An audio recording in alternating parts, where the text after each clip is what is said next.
Step 1, wake up early, gonna rise with the sun. Step 2, get some good, some food in you. Step 3, think real hard about what you wanna be. Step 4, everybody just do your thing. Wake up, today's gonna be a good day. Wake up, today's gonna be a good day. Wake up, today's gonna be a good day. Wake up, today's gonna be a good day. Wake up, today's gonna be a good day. Wake up, today's gonna be a good day. Wake up, today's gonna be a good day. Wake up, today's gonna be a good day. Yo, set your affirmations, aspirations. I got shit to do, the aftermath of preparation. Good food, good mood, blood in circulation. One step at a time, yeah, that's how you make it. Set a goal you control and the steps you take them. I try to pick one thought, have some concentration. And if I make a mistake, it's called education. I try to do this every day, call it replication. Wake up, today's gonna be a good day. Wake up, today's gonna be a good day. Wake up, today's gonna be a good day. Wake up, today's gonna be a good day. Wake up, today's gonna be a good day. Wake up, today's gonna be a good day. Wake up, today's gonna be a good day. Wake up, today's gonna be a good day. So life ain't easy, yo, I think there's a reason though. Ups and downs, just like every different season, yo. Sometimes I'm high, other times I'm barely breathing, though. I always gotta fight and hide from the demons, yo. Negative thoughts are poison, they rot. Head full of flaws, so here come the clouds. They'll never stop unless I can swap all the bad for the good in my head when I'm lost. Yeah, so I'ma fake it till I make it. Positive thoughts are overtaken, I got patience. One day at a time is how you operate a cadence. A flow, you grow, you show yourself a foundation. Stay away from all the shit that causes temptation. I know that I like to do it cause it's sensation. I live my life in my head like a narration. Don't expect greatness, do my best, man, I'll take it. Wake up, today's gonna be a good day. Wake up, today's gonna be a good day. Wake up, today's gonna be a good day. Wake up, today's gonna be a good day. Wake up, today's gonna be a good day. Wake up, today's gonna be a good day. Wake up, today's gonna be a good day. Wake up, today's gonna be a good day. Wake up early, gonna rise with the sun. Step 2, get some good, some food in you. Step 3, think real hard about what you wanna be. Step 4, everybody just do your thing.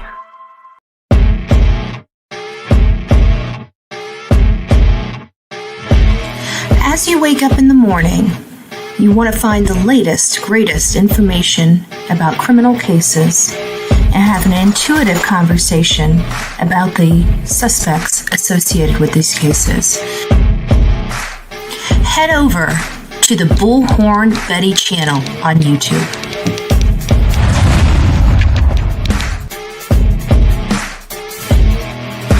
Get breaking news right here on the Bullhorn Betty channel.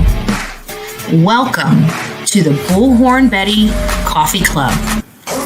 Enjoy your stay and enjoy your day.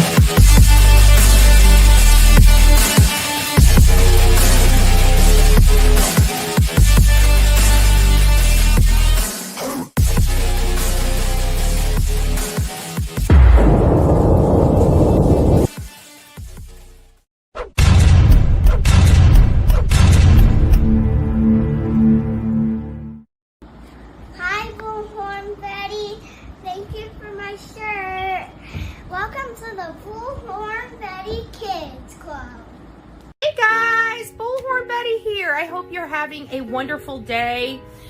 We're discussing the case of Sebastian Rogers. He's a 15-year-old autistic boy when he disappeared on February 26, 2024, and he has not been seen by video. He hasn't been seen by a private citizen, and there has been no scent dogs to track his location, but we are told that he disappeared and last seen on February 26th.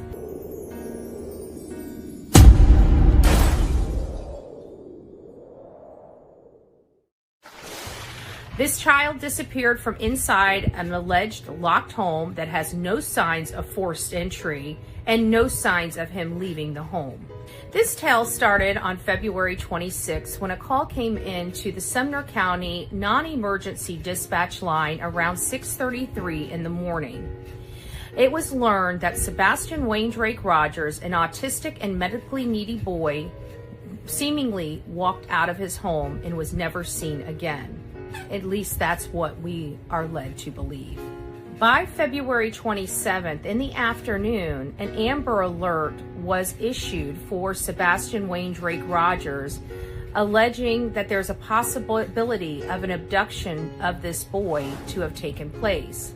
None of us were really clear at the time why this Amber Alert had surfaced, since they kept expressing that there was no possibility that led them to believe he was abducted. We fast forward to March 4th. March 4th was a critical and pivotal moment in this case, and that's when law enforcement decided to scale back their search efforts.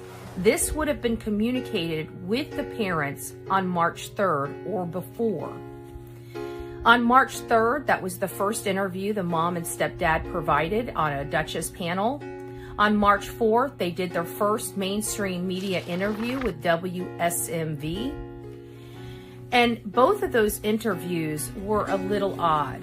We were unaware what had really transpired, and we were hanging on every word the mom and stepfather said. But there were some things that just didn't seem right. One of those things is their over-explanation of how he was not in trouble, and how he had not been in trouble recently, and how he had a good day, and how they just are racking their brains and can't figure out why he would run away from home. Seth Rogers, the biological father of Sebastian Waindrake Rogers, went to media and started expressing some concerns with the statements or the story that his ex-wife was providing. He just felt like something was off. By March 18th, on the Smiley's World interview and the subsequent interviews after that, such as Nancy Grace, it was clear that there was a meltdown between the family dynamic between the mom and stepfather and with Seth Rogers, the biological father.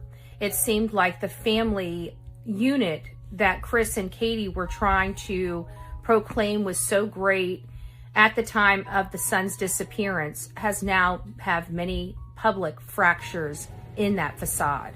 We still have no clue where Sebastian Waindrake Rogers is, but what we do know is Seth has done everything we as the public expect. He's been out there looking for his son since day one. He's provided us his alibi and the supporting documents to prove his alibi, and furthermore has done a polygraph test on the Nancy Grace show, which was publicly released, identifying that Seth Rogers passed his polygraph test. So where do we go from here? The leads lead where they lead. Let's go through some of the information. We were told that this child had no history of running away from home, yet woke up in the middle of the night one day after having an amazing weekend and took off with not even his shoes on. We learned from law enforcement that there is no scent and no video of Sebastian on it, and there have been no eyewitnesses coming forward that have seen Sebastian since the infamous video at the Texas Roadhouse Grill. We were also made to believe that his life was a very normal life, and then we learned that this mom and stepfather, while trying to conceal the information, have been trying to rehome this child as early as October 2022, and since moving into their home on Stafford Court, have had 5 CPS reports called against them from third parties such as teachers. We were told from the beginning that all parents were cooperative. They've all taken a polygraph test. They are all cleared by law enforcement. However, we learned the only person that had taken a polygraph test was Cathy Proudfoot.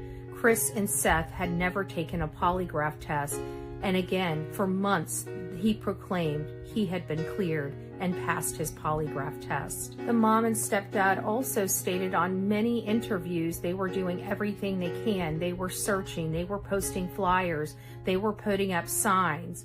However, their neighbors and their community stated that that was also a lie. They had not seen them. And when they questioned them about it, they got into their camper and took off. The mom and stepdad were seen eating out during search efforts. We're seen motorcycle shopping during a vigil. And we learned that they went to a motorcycle rally while law enforcement was still searching for their son. For many of us, these are very disturbing and problematic behaviors and actions from the mom and stepdad, which is what raises red flags in our eyes and in our minds. Nothing has been stated to resolve that issue. And lastly, I also find it very concerning that Seth has provided his alibi with supporting documentation. Cathy has provided her alibi, whether we believe it or not. She has provided it. The one person that has never provided us one scintilla of information related to his alibi or where he was during the time of Sebastian's disappearance is Christopher Proudfoot, the stepfather of Sebastian Wayne Drake Rogers.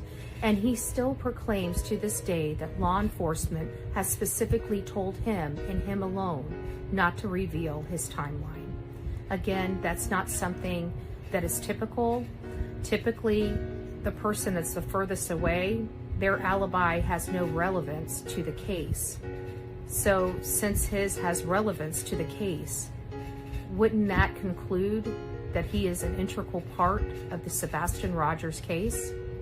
Let me know your thoughts. Don't forget to like, share, and subscribe to the Bullhorn Betty channels on multiple platforms such as X, Instagram, Facebook, here on YouTube, and hopefully TikTok if it survives January 19th. I hope you all have an amazing day. God bless each and every one of you that's watching this video. What we do know as fact, however, is that Seth has been searching for his son ever since his son disappeared. Seth has publicly taken a polygraph. He has publicly produced his work records. This man has done everything he could possibly do, including working with the FBI, working with me to advocate for his son, calling on the national media, getting Nick the Hat and Dog the Bounty Hunter, and we're here with what from the mom and stepfather? Nothing for almost 10 months. Shoddy searches at best, working with an unscrupulous PI, felons, and including one searcher utilizing substances, illicit substances, while searching for their son.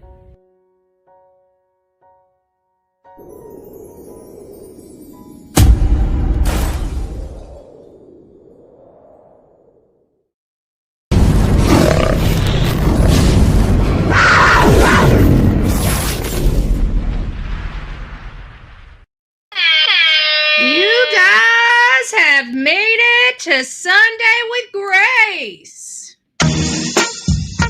Strolling up in the house like, what? Hey. We are in the studio all day this beautiful Sunday. What a great day to be here. And we are going to be taking a few minutes for those that are new to this channel. We do this book called The Language of Letting Go. We do the language of letting go over here. We haven't done it in quite some time, and I got it out of the vehicle, and I'm like, well, hot dog. There it is, right? There it is. So we're going to get back to our language of letting go here. Let me move it over here so we don't forget to talk about it. I've been making sure it stays over here because I've had it on this desk for almost a week. And still haven't cracked the spine of it yet. So I see that there's a lot of people in chat. Yes, we are going to be covering the Sebastian Wayne Drake Rogers case. And I know many of you guys are here because it says ghosted. Boy, everybody's like, what? What you talking about, Betty? We're going to get there. Just sit. We got riots to discuss first, okay? The blessed riots in Los Angeles. I'm watching. I don't know how y'all feel about this, okay? I'm kind of getting a little frustrated. I'm getting a little frustrated with media sitting there in Los Angeles, mainstream media. This is why I don't like mainstream media. This is a call to action for all mainstream media. Guys, we don't just have ears, we've got eyeballs, okay? Mainstream media, listen up. We, the people, have these things that are called eyeballs, okay? And our eyes are seeing the apocalypse break off behind you while you guys are here. Yes, Bob, we are here, out here in Los Angeles, and it is a mostly peaceful protest out here as we're watching the entire blessed LA ablaze. Cut it out, mainstream media. Are you joking me? Like the summer of love. I mean, it's not funny, but there's a part in it where it is funny. You got a man up there, with his microphone. Oh, yes, it's mostly peaceful out here. As a car that is on fire is rolling behind him. Mostly peaceful. Well, I'm sorry, LA mainstream media. I don't know what you call mostly peaceful, if that's what you call mostly peaceful. Because to me, they burning it down. Burning things down, setting things ablaze, beating up our law enforcement is not mostly peaceful. Okay, so let me give mainstream media a helping hand and an education on what the American people perceive as mostly peaceful. Okay? America believes mostly peaceful is a Bullhorn Betty protest. Okay? Many people in America, when we start seeing the summer of love type of protests, we're putting crap up on our windows like we're about to have a hurricane. Okay, that's not mostly peaceful. We have the National Guards coming in. And let me just be very clear. No offense to you, Californians. We have a lot of people, a lot of great, beautiful people that love the state of California. We have a lot of beautiful people that love the state of California that don't believe in the political ideology that I do. And that's okay. Okay? But, and this is a big but, we're all Americans at the end of the day, and you cannot tell me that Californians want to see this nonsense on their street. I'm sorry, not sorry. I'm a human being, and there's no way that me as a human being would want to live in something like this. Therefore, I don't believe any Californians would want to live in something like this. Okay? So I'm hearing that, California wants to detach from America. Guys, if you're in California, it's time to move, because I'm going to say it like this. I don't care. I really don't care. If California wants to be part of Mexico or be their own damn country, at this point, I don't care. Put up a flipping wall and let California sink. Because they are on a roller coaster ride straight to hell. I'm sorry. It has been coming for a really long time. Why is all the problems always in California? The funnel with all the narcotics coming into our country, according to our Polk County Sheriff, which I trust and respect, Grady Judd, is saying that airport, LAX, is the problem with all of this shipment of narcotics and other substances into our country. And we've got politicians, not people that are living in these communities that are ablaze, but the politicians that have those nice, beautiful fences around their home are saying, we want to welcome everybody. Who wants to welcome this nonsense to their front door? I'm sorry. I'm a human being, and I don't believe any Californian wants this. And no matter how many politicians want to sit up in a camera, you cannot convince me that California voted for this. So the National Guards have been deployed. I have a funny feeling the streets in LA are going to be very much cleaned up. And if people have a problem with it, oh well, it's your problem to have. I am not having a problem with it.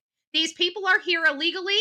They're waving flags of another country while burning down ours. Get them the hell out of this country, period. Enough said. If anybody doesn't understand where Bullhorn Betty stands on this situation. This is not screaming, we want to stay in your country. Okay? This is not screaming, we're law-abiding citizens in your country. Okay? If something happened to you or I and it didn't go our way, do you think we would turn and do this?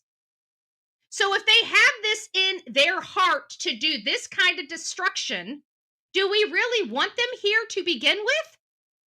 Are these the kind of people we want to let into our country? When they don't get their way, they burn stuff down. Hell to the nah, nah, nah. Okay, I'm done with my soapbox. Let's move on.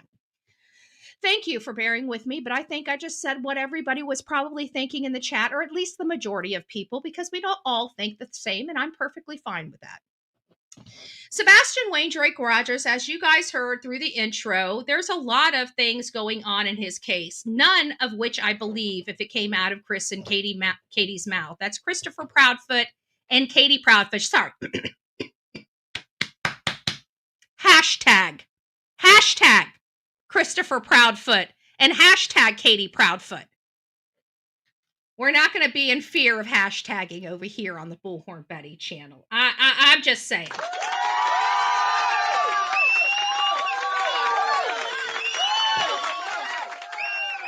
Just saying.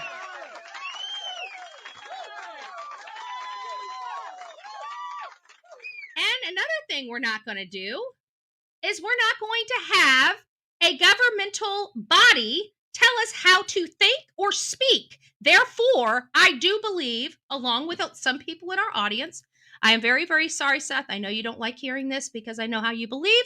So you might want to turn your speakers off. I'm giving you a heads up before I say it if you're here.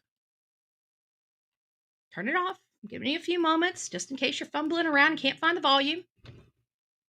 I believe Katie Proudfoot killed her son. I believe she strangled him. Okay? This is my true belief. This is what I have believed from the very beginning. But because of trying to find out information and then after that getting arrested, it did hinder my ability to speak my truth. So now that we can agree that the people of Tennessee believe in the freedom of speech, maybe not their government, but definitely the people, we're going to speak freely. So I do believe that something happened inside that home. I'm one of these people that believes Sebastian went home. I know that there's a whole lot of you guys, even the people that support this channel, that do not believe Sebastian got home. That you guys believe that there was something that happened at the Texas Roadhouse. We've got Hindsight, which we love and adore. BMW Coupe is in here. We've got Mama Rissa. They've been really honing in on the green hoodie, as well as the yellow jacket guy. And so we've got the focus there. But I'm still, and of course these ladies know because I'm, we communicate. I'm not there yet with him not, making it home. I'm one of the people that believe he made it home. I'm also one of the people that at the beginning of this didn't realize how overstimulated and the effects that overstimulation has on an autistic child, even a high functioning autistic child, right? And so we have that situation where we have a high functioning autistic child that many people, again, I don't have an autistic child. I don't have a history of autism in my family that I am aware of. So I am very ignorant, and I don't mind saying I'm ignorant. I'm ignorant, but I'm always willing to learn new things, which I think, from where we started at the beginning of the case last year, and the discussion of autism to where we are, not just me, but our entire channel is on being educated in the world of autism, I think has really elevated. Are we experts? Of course not.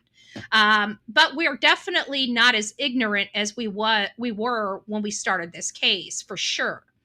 So I would have to assume, I'd have to assume that Sebastian, oh, thank you. Dreaming of blue skies and sandy beaches. And I did see that people have donated today, so I will get to those in just a few moments. Just give me probably another 15 minutes, and then we'll go over there. And if you guys have any questions, I'll try to go back up and answer some questions that you guys may have before we proceed forward. It does look like we will be opening up the phone lines. So if you guys do have some conversations or questions or some knowledge, like, there's been a lot of cases that have probably pulled our attention away from maybe some new information that was realized that maybe was overlooked during the Lily and Jack Sullivan, case breaking, and the Decker sisters case kind of breaking. There's some relevant information that may have gotten lost in all of that. But we've learned about this autism. We've learned about the overstimulation, and many people that are familiar with autism, a lot more experienced in the field, either by having their own children or teaching different children, or even having a school bus where they take children to school and have to have specialized training to deal with the special needs of the children. But we've learned that it can cause them to have outbursts. And many people educated have believed and stated literally from the beginning that this weekend was filled with a lot of activities that they would equate that could or may have overstimulated Sebastian Rogers. Now, we don't have any imagery. Some of us have had an opportunity to view it. Some of us have not. Oh, I see the ladies up in the chat right now. BMW Coupe, Mama Rissa, as well as Hindsight. Thank you, ladies. Thank you for everything, by the way, that you guys are doing. And congratulations! A big applause. They did their first live, so we actually got to hear all of their voices. And we got to see Mama Rissa, and you are a doll. You are a doll. And I understand why the other ones want to. If I had to do it all over again, if we were starting from the beginning, I don't know. I might change my name and hide my face. I'm just saying. After everything I have been through. But you know what? I'm glad that I didn't do that, and then once all this stuff does subside, which it is, and it will over time. I'm glad I'm able to show my face. There are so many people that have to hide because they're, some people because they're being bullied. And other ones want to hide that they're the bully. It's insane on here. It's insane on here. But you guys did an amazing job. So a big shout out to you guys. If I think Hindsight, if you want to drop your the link to your channel that you guys are doing, if you want to drop that in the chat so other people can sub up and sign up and not miss anything, please do. They do a lot of great work, and I rely on a lot of their work that we pull into our show each and every day. And it's just everybody taking their gift and putting it out there. And the people that are weak in some areas, but strong in the other area, it ends up working out well. Everybody has their gift and they put it out here on YouTube. And then we, other people that don't have that gift get to go and pull that information and have a discussion on a topic that maybe they weren't as knowledgeable as the person they're pulling in is. So I think it's really great. And I love the professionals on here, just their insight. But it seems so much that many people expect that if you're an expert that you've got it. It doesn't work that way, that you're going to know exactly how this is going to end. You don't. You just have more experience in a specific field of study.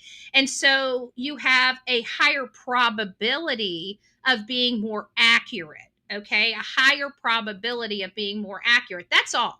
And that insight in learning from them of why they think that, or why they feel this way or that way, it does help you grow as far as your problem solving skills and processing skills as well. You learn a lot of different things by watching these people that have much higher and much more trained experience than you do, like the deception detective. We do have some statement analysis here, and we don't just run to the deception detective. We have Mike Daman, and prior to that, oh, good gracious, I'm seeing his face. Why can't I say his name? He just passed away. Oh my gosh. I'm literally just had a blank. You guys know who I'm talking about. Good gracious, why? I can see his face. Peter Hyatt. Thank you, Gypsy. Good gracious. That just would not pop out of my mouth. Yes, Peter Hyatt. I could not. His whole name went blank. Could see his face, but his whole name just. I guess it's something that happens when you start getting older. We're not going to tell the young ones. We're going to let the young ones find out all by themselves, okay? Shh. Shh. I like seeing them surprised as well. Like, I like the curiosity. What, did I forget that? Am I getting old? I love the surprise, right? Have you ever watched yourself in the mirror when you have that surprise? Did I forget? Am I getting old? Am I getting old? No, not me. I was out there the other day, and it almost made me nauseous when I said, yeah, 30 years ago, and I stopped and I about had a heart attack. I'm not old enough. Nope, not old enough to say that. I'm not old enough to say that. I'm not old enough to say that. Okay? We're going back to 29, okay? If you've got a problem with it, oh well. Oh well. Next year I'm 30. Okay? Just want to rewind the clock. We got the fountain of youth and all this stuff you can inject in yourself, right? I can pass for 29, can't I? Maybe I need a little maybe I need a little work. Okay, guys, quit laughing. I can hear you guys from here. Good gracious, quit laughing so loud. Golly. All right, I get it. Okay, maybe I'm not going to pass for 29. 35? Can we get a 35? All right. Let's get back to the reality of the situation. So the long story is that Sebastian Wayne Drake Rogers did appear, at least when he was walking out of the Texas Roadhouse Grill, that he seemed a little frustrated. When people are describing this overstimulation, like even when he showed up, he had already had the appearance of being overstimulated a little bit, did he not?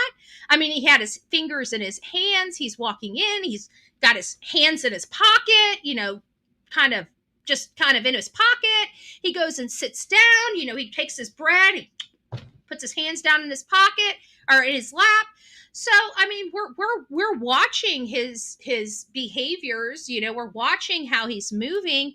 Are these signs of possible maybe that overstimulation is having an effect on him by the end of the evening, when they're finally at the restaurant? Because it didn't seem like they had, the best conversation right out the gate. She kind of, slides however you want to. She seemed frustrated with him. Okay, let's be honest. It seemed like she was already frustrated as well. She kind of slides the menu over to him. Then she's like, you see, where he's kind of shaking his head and she's kind of just doing this number, like they're having a little bit of a stronger conversation than a friendly one. So it seemed like it did kind of have an appearance that everybody was a little frustrated at the table, no? At least have an irritant of some sort, a chip on the shoulder. Hey, Smiley, it's nice to see you. Connie, Kim, Girl Mom, Hindsight, nice to see you. Deanna. He did seem well behaved. Almost a little too well behaved. No? Militant like behavior, maybe? I'm not sure. But I don't think anybody got the warm, fuzzy, I don't even think the hate channels could say they got the warm, fuzzy, loving feeling over that dinner. I really don't. It just seemed, it seemed tense. Maybe that's a good word to use for the dinner. It seemed a little tense. We don't really know what was going on there, but I guess the best word to describe it, tense. But again, going back to it, I still believe he made it home. And I think whatever was tense or frustrating may have reached a boiling point at the house. Maybe it was over him refusing to take the garbage out. Maybe it wasn't him that took the garbage out at all. Maybe it truly was his mother because he refused to. Maybe they were fighting. Maybe she sent him to his room because he wasn't listening. These are all the details we will never know. It's all hypothetical too, and subjective. So not factual. So I don't want anybody taking stuff that you're hearing me theorizing and speculating over here as fact. It's not that either. We have nothing. What we have, in my opinion, is a boy walking into a house and never walking out. However, we do see movement in the early morning hours of February 26th with flashlights going to a car. And when we blow that up, and we got two people in our chat right now that have had their hands in enhancing two different areas of those recordings. Two different. Okay, not the same area and getting the same results, two totally separate areas, and we're able to get similar results. They all identified somebody carrying something large. There was a blob with a larger blob. And then another blob following behind him. So just in that alone, we have 3 people. Do you know that even though the reports are that he was only in the house with his mom and him the night he disappeared, there are actually only 3 people that reside in that house in totality? And we happen to have 3 people on this camera because you see a blob carrying a blob. So we have to assume one blob's a human being, the other blob's a human being because it looks like a blob being carried. The same type of blob standing up looks like the same type of blob being carried. And then we have another blob with a flashlight running behind it about, I don't know, what is it, about 45 seconds? 30 to 45 seconds behind? Maybe 20? I didn't time it, but between 20 and 40 seconds behind the blob carrying the blob. So now we have a blob, and a blob. And we just happen to have 3 people living inside the home that could technically be a blob for each person living inside the home. Kind of funny that way. And then when you really look at the timeline and really analyze that timeline, you will see that if they got off the phone midnight or before, and we know Katie was asleep by midnight and asleep. I mean, she was asleep. She made that very clear to the entire world. She was asleep at midnight. So from midnight or before, Chris absolutely has time to leave his RV, come all the way back to Hendersonville. He has plenty of time to leave his vehicle, go to the house. He actually has 10, 15 minutes to spend inside the house. 10 or 15 minutes. But according to the neighbor, the person only stayed inside the house 3 to 5 minutes. So now that we know that, we can put that in our timeline as well. But Chris would have had time to drive from Mississippi to Hendersonville, get there, check the timeline yourself. Because that time of night, it doesn't take 3.5 hours. It takes a little over 3 hours to drive at a normal speed, not 100 miles an hour, at a normal speed, say about 76 miles an hour.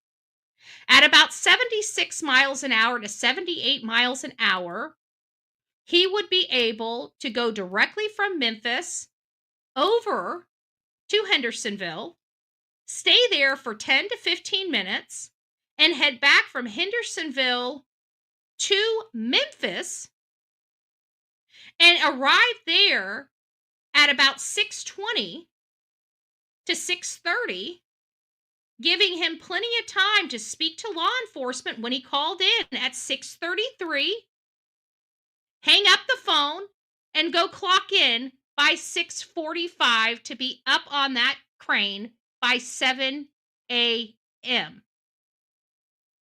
Unfortunately, Chris would not be able to have any sleep with this theory. He would be very tired, exhausted, maybe moody, maybe moody enough to get kicked off a job by 10:30, 11 o'clock in the morning. See how everything kind of falls into place?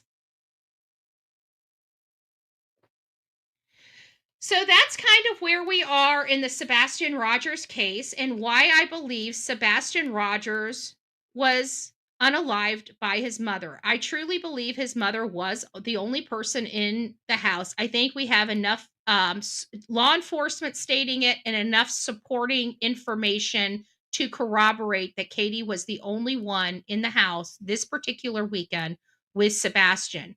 So she would have been the only one with the motive, means, and the opportunity to unalive him. Okay? So I truly believe something happened, some altercation took place in the house, and whatever happened between 9 and 9:30 to 9:40 at night. Whatever fight they got into, whatever happened, disagreement, I believe happened between 9. I believe it happened minutes, mere minutes before she picked up the phone and called Chris at 9:43 at night.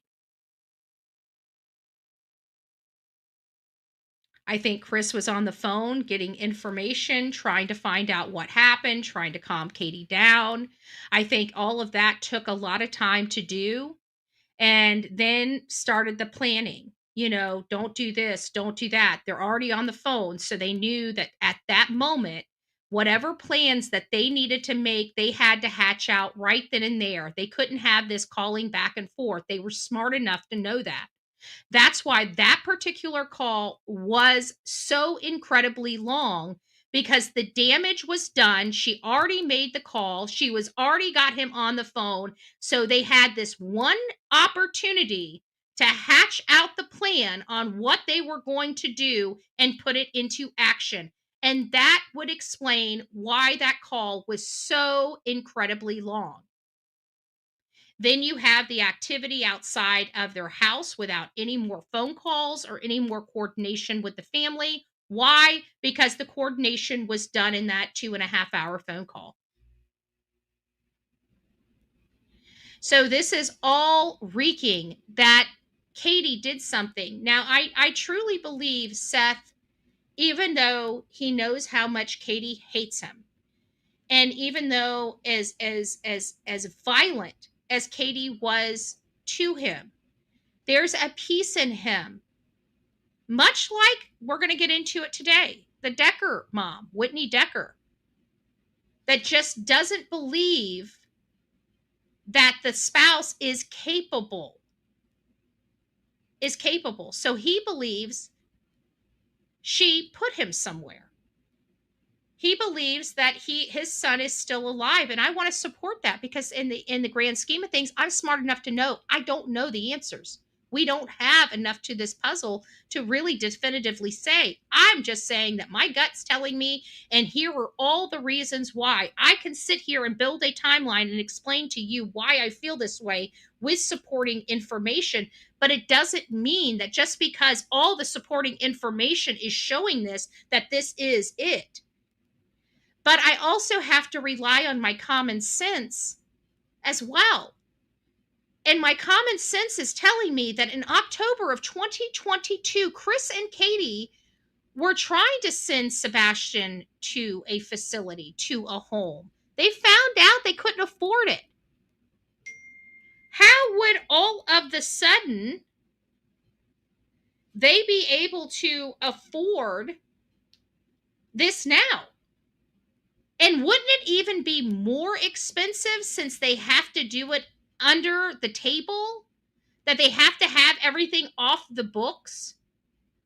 If they can't afford it, money just doesn't grow on trees. How are they paying their bill?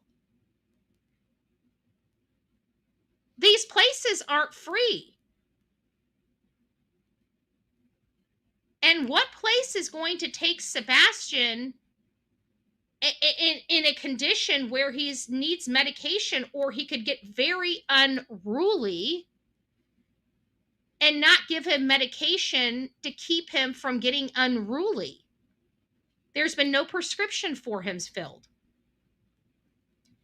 These are all the things that are leading me to believe that this fantasy, or maybe a wish, that Chris and Katie just sent him off to a home because they didn't want Seth. If she didn't want Seth having him, why did they work so hard to get Seth here so he could have care of his son? Why did they work? Chris and Katie worked very hard to bring Seth from California to find him a place to live and to get him a job near where they live without being in their backyard. If they didn't want him having any type of contact with him, they could have just left him in California, making it next to impossible to see his son. Okay, hold on.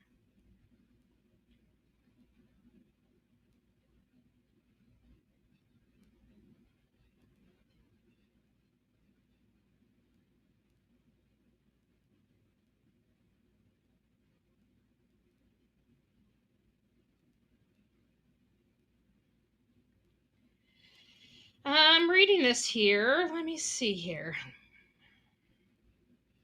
I guess I'm a girl mom. I'm not understanding. Maybe you could clarify with me. So the lights were lined up wrong. Here is where the big lights came from. This is from channel 5. Yeah, I see subject 1 and subject 2. What do you mean lined up wrong? Are you talking about in the common area when people were transposing the lights over the common area to see where they were positioned? Is that what you're talking about?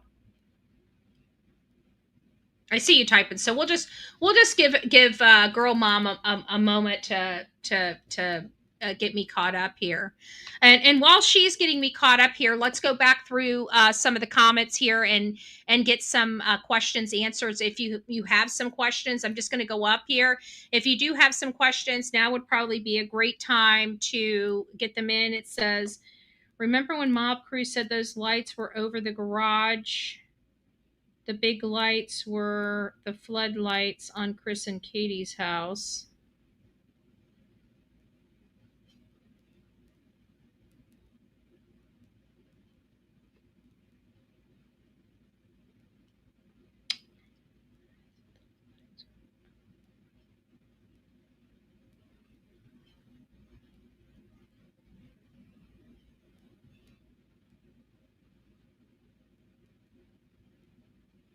Huh. I'll have to look at that. Okay, I now understand. It took me a minute to try to read it and process it, but yeah, I'll take another look at that, and I may have to call you to make sure I understand clear. I think I understand what you're saying, but I'll go through that and check that. But I would like to get resolution on those lights and review those lights videos a little more. Maybe we'll do another live solely for the lights. I think that would probably be good. But absolutely no chance of him leaving the home because there's no footage. And that's right, Amia. There is no footage of him. Oh, look who it is, Barbosa. It's nice to see you, my love. I hope you're doing well. Amia, you're right. There is no, and that's the problem I have and why let me get back. I'm sorry. I kind of got on a tangent and forgot to go back and kind of loop it together. So we have Hindsight, Mama Rissa, BMW Coupe. They just did their live. They're really into whatever was transpiring at the Texas Roadhouse. I'm not quite there yet. They may find something that pushes me over the edge, and I'll think he didn't go to the house. But right now, I'm still on the mine path that he made it home, and something transpired at the home because there's lights leaving the home to a car, which is it to me is supporting that something happened inside that home. Just me. I feel like the car, the lights, the back and forth, the flashlight going back to the house, to me that supports somebody being removed from the house in the middle of the night. And I believe the blob carrying the blob is Christopher carrying Sebastian, or another person in Chris's family carrying Sebastian out of the home and into the car to take him away to dispose of him. Because and again, if their parents, they could have forced him out of the house. They could have made him go. If they just wanted to take him to a facility or something like that, why couldn't he walk to the car? And why is the car parked on the corner instead of pulling into their driveway? These are all the questions and I believe actions that support Sebastian is no longer with us. So then you have the other side, like Amia saying, where there's no proof that he left the house after walking into the house. There's no sighting of him. There's no video surveillance of him. There's nothing even down the road. There's nothing. He would have had to walk by the school. He would have had to walk by houses. He would have had to cut through houses. And we found out that even the people in his own community have surveillance cameras in their backyard. So even if he was cutting through, somebody would have picked him up on their surveillance cameras. And we've got nothing. Unless he was a ghost, even a sheet over his head, he would have been picked up on the camera. The only camera that has picked up anything is a blob carrying a blob from the side of Chris and Katie's house to a vehicle parked away from their house. Very suspicious. Very suspicious. If they wanted, play the tape through, y'all. Let's use common sense. If it was a custodial abduction, why wouldn't they just pull the car into the garage, load him up in the garage, and take him away undetected? Why would they have the need of going through the side yard in a common area and parking a car down at the end of the road? These are all activities of someone trying to cover a crime. In my opinion.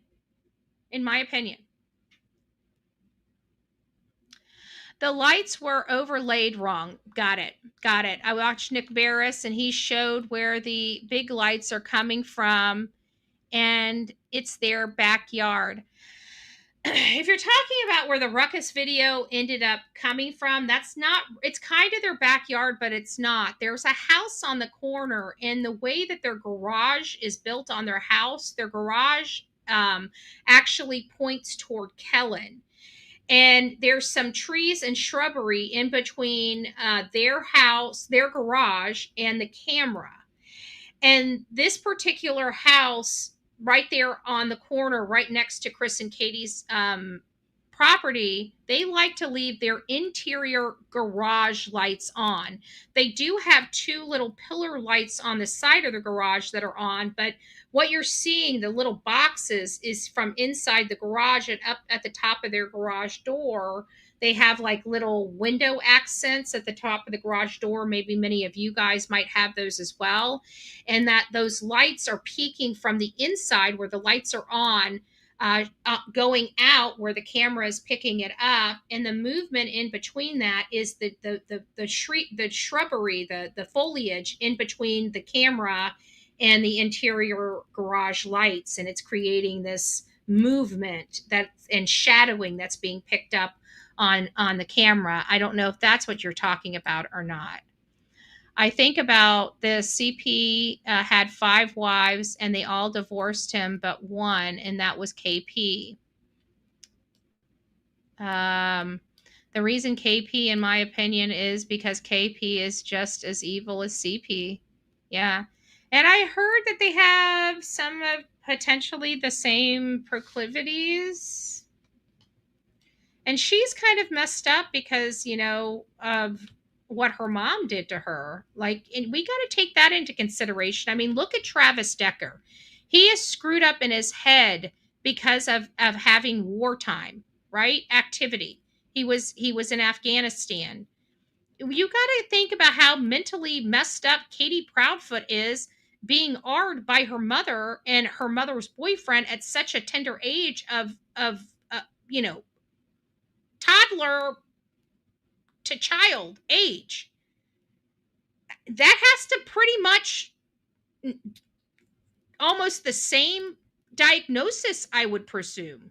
PTSD and borderline personality disorder. No? And we see what Travis Decker is capable of. Why can't we see Katie being equally capable? And well, I don't want to go in that because we're going to be having this show at 2 today about the Decker case. So I don't want to go into that just yet because I got to keep it for the show. Medic Biker, it's nice to see you. I hope you're healing well. And I want a big shout out to Sonia, our beautiful Sonia. I haven't heard from her too much. I just check on her here and there. She's in a lot of pain, as you guys can imagine. So please don't forget to keep Sonia, our beautiful mod. She does so much for these missing cases in her advocacy, sending out flyers all over the country, doing the work that she does. And just being here for all of us, and just being one of the sweetest and kindest souls we have, like many of our moderators. But she's in a lot of pain. So if you don't mind this Sunday saying a prayer for her, I'd greatly appreciate it. And I almost did it again. We're going to take a pause. We're going to go through the language of letting go, and then I'm going to thank the people that were here. I'm going to wrap this up so we can open up the phone lines. I'm going to be opening up the phone lines for about a half hour. If you guys would like to call, you might want to call in as sooner than later, because I will be closing that down after a half an hour. So that should give us at least 3 to 5 calls that can come in during that time. So the language of letting go, if you don't know my story, I have a history of abuse in my household, childhood trauma that led me down dark paths and bad roads. And through that process, it led me to alcohol abuse, substance abuse, bullhorn Betty abuse. I abused myself. I did a lot of horrible stuff to myself, trying to hide the pain of some of the stuff that I was dealing with. And so I ended up having to address some of the stuff that I didn't even know was weighing me down, but it was. And it had a lot to do with childhood traumas that led me down the road, and dealing with my adult traumas. So once I was able to finally start working on me, I was finally able to start having some relief in the substances and other things that I was doing. And sometimes it creeps itself back and rears its ugly head. Food's a big addiction for me as well. And sometimes things can replace itself. And so you always got to be careful of substitution, or substituting one thing for another, and what have you. So one of the things that I got on my road to recovery early on was the language of letting go. It's a daily meditation. I've had this book, I want to say, well over 15 years now. And we've been reading it on this show for, I don't know, about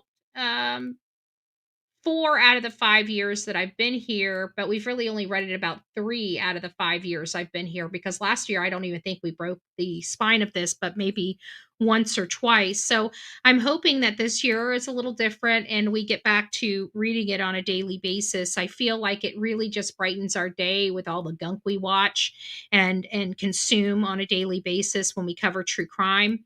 So June 8th, it's the title of this is called Let Go of Judgments. We can't relax when we're being judgmental. As soon as we decide that a thing or a situation is either good or bad, we place ourselves in a situation of having to do something about it. For example, if someone is good, we begin to compare ourselves to that person. Am I better or worse? What can I improve? If we decide things are bad, then our conscience tells us that we must try to get rid of it. Either way, we get so busy thinking about our judgments and allowing our minds to create scenarios that we cannot relax and enjoy things the way they are. Drop your judgmental mind today and relax. If blessings or good people have come into your life, let them be. You do not have to be better or worse than they are. If a thing is damaging or hurtful to you, you will know that you will know that, and you can deal with it when the time comes. Be aware of people and things in your life. Relax and enjoy them without passing judgment on them. God help me learn to enjoy the people and the experiences in my life. And that's really, really important because sometimes, we can have a family member, typically a child or a grandchild, right? That's maybe a little bit wayward, a little bit of a black sheep, if you will. And when they do come around the family, everybody's, saying what he or she should be doing with their life or how he or she could be doing this better. If that's what they are dealing with every time they come around you, are you really having a good connection with that family member? You know, is their life really impacting you so much so that you can't just enjoy the time and be around them because of being judgmental, or the time it's consuming you to judge something to make the right or wrong decision about it? And I think sometimes we just need to let things be, just let them be, live and let God. So I did want to take a few minutes and thank everybody that has participated this morning. The Real Me Too, starting the goal. Sebastian Strong, thank you so much. Melanie, God bless you. She says happy Sunday. Betty, Delilah, mods, and chat. I hope everyone is doing well, and much love to all of you, and sending prayers for Sonia for quick healing. Oh, that's so sweet. Thank you, Melanie. Michelle gifted a Bullhorn Betty membership. If you received your Bullhorn Betty membership, don't forget to tell Michelle thank you. And the person that received your Bullhorn Betty membership, welcome to this crazy family we call the Coffee Club, i.e. the Insane Asylum. Grab your straight jacket and your padded room. Welcome aboard. It's going to be a bumpy ride. Welcome to the crazy house. Eeyore Blues, thank you for the super chat. Aw, Phil with the super sticker. Thank you so much. And Holly didn't want to miss me going crazy for the Bullhorn Betty memberships. If you received your Bullhorn Betty membership from Holly S., don't forget to tell Holly thank you for the Bullhorn Betty membership. And welcome to this crazy family we call the Coffee Club, i.e. the Insane Asylum. Grab your straight jacket and your padded room. Welcome to the crazy house. Oops, I hit my tripod. Hold on, let me move all this stuff out of the way so I don't have to do that. YouTuber has said he's ready for the mullet party. We'll get the mullet party kicked off. Thank you, Blue Skies and Sandy Beaches, for the beautiful super sticker. Our Just a Girl Who Loves Frogs has been a member for 10 months. Thank you so much for the continued love and support you show the Bullhorn Betty channel. And she says, we can't give up on finding out what happened to Sebastian despite the enemies who are trying to stop us. Amen for that. I just needed a little break. You know, I just needed to breathe in. I needed to refocus, because we coming back, we are not going to be holding back. We are going to speak our truth. We're going to truly speculate and theorize based on reality. And the reality is we've got a situation where many of us, the majority of us, do not believe this child walked out of the house on his own. Do not believe he willingly walked out of this house or willingly left that home. Many of us believe something happened to him. Some of us are on the fence. We believe it's a custodial interference. Some of us believe his mother murdered him. I believe his mother murdered him. I believe that there was a photo on his neck, the optimism photo. And it shows a thumbprint on his neck. And I believe she got angry with him before and snapped, but it didn't turn out this way. This time it did. So I don't believe she has not ever done this before. I believe she has done this before. I believe she's lost her cool and put her hands around her son's neck previously. I think this time it just went too far.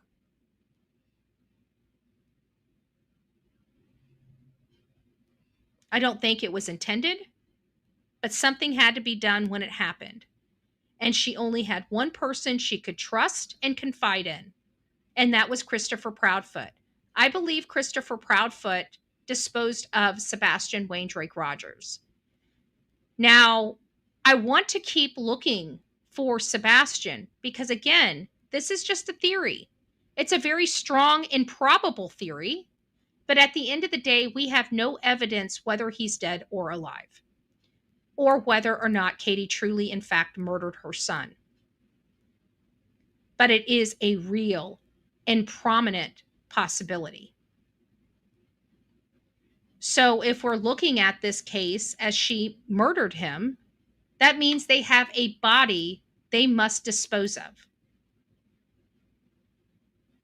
A 5'5", 115-pound body. Not an easy task. Not an easy task. So what happened? Well, if we look at the timeline, that night we said that Chris absolutely has enough time to get from his home in Mississippi, his camper in Mississippi, to Hendersonville and back to his job before calling law enforcement. Before. That means he was sitting in his work parking lot when he was making that call to the non-emergency dispatch line. But what did you guys learn from that story? He has 15 or 20 minutes to spare. That's it. Hardly enough time to dispose of a body. So what happened? Easy. I truly believe he put him somewhere. He's been driving back and forth to that job in Memphis for several months. And I think he knew of some desolate areas. I learned of places that I would think are prime for dumping somebody, keeping them out of the spotlight. A week, 2 weeks, it didn't matter. But he did disappear for 17 to 24 hours.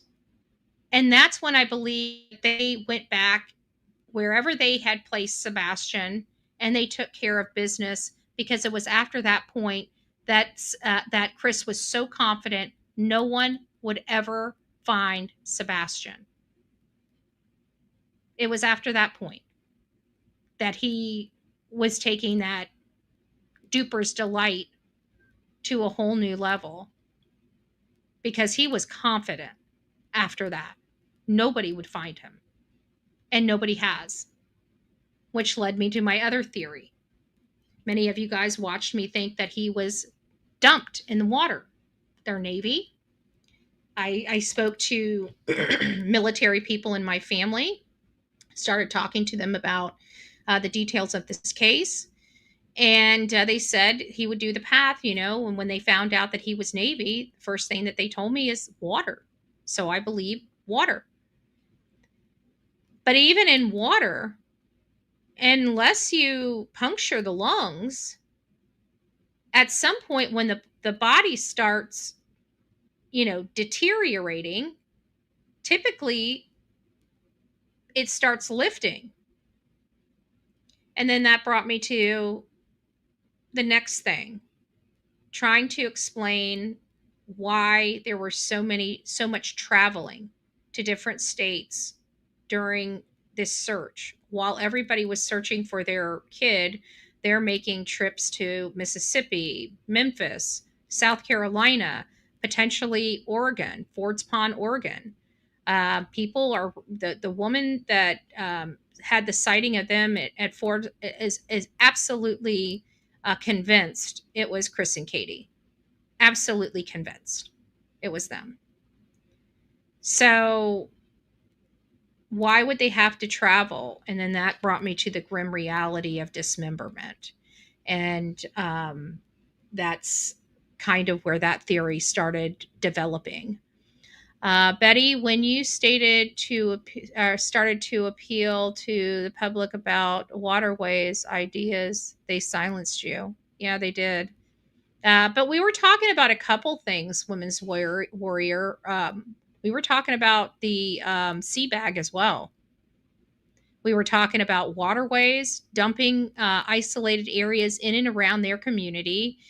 We were talking about something missing from their home, most likely a Tupperware, a suitcase, or the sea bag.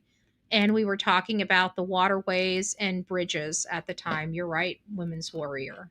Those were the things that we were discussing at that time. Mm-hmm. Yep. So let's get to the poll, which I always forget to do. Let's talk poll, and then we'll do the goal.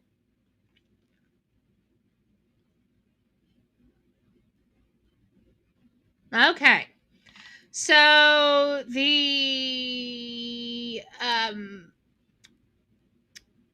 poll was what happened to Sebastian.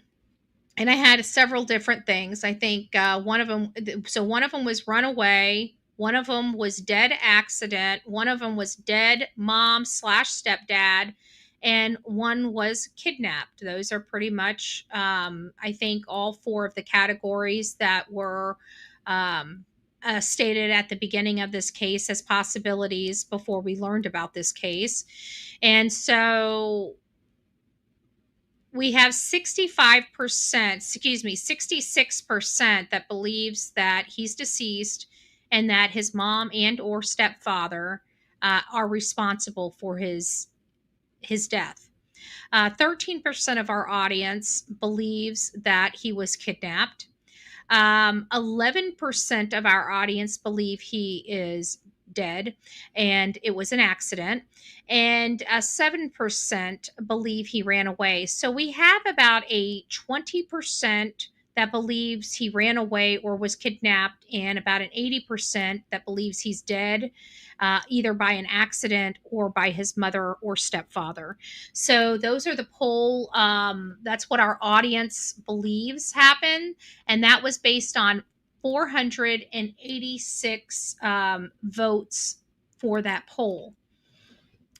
So now we're going to go ahead and open up the phone lines. If you are the first person that calls in, we're going to continue talking about this case. So we will be wrapping up the phones and turning the phones off at 1:35.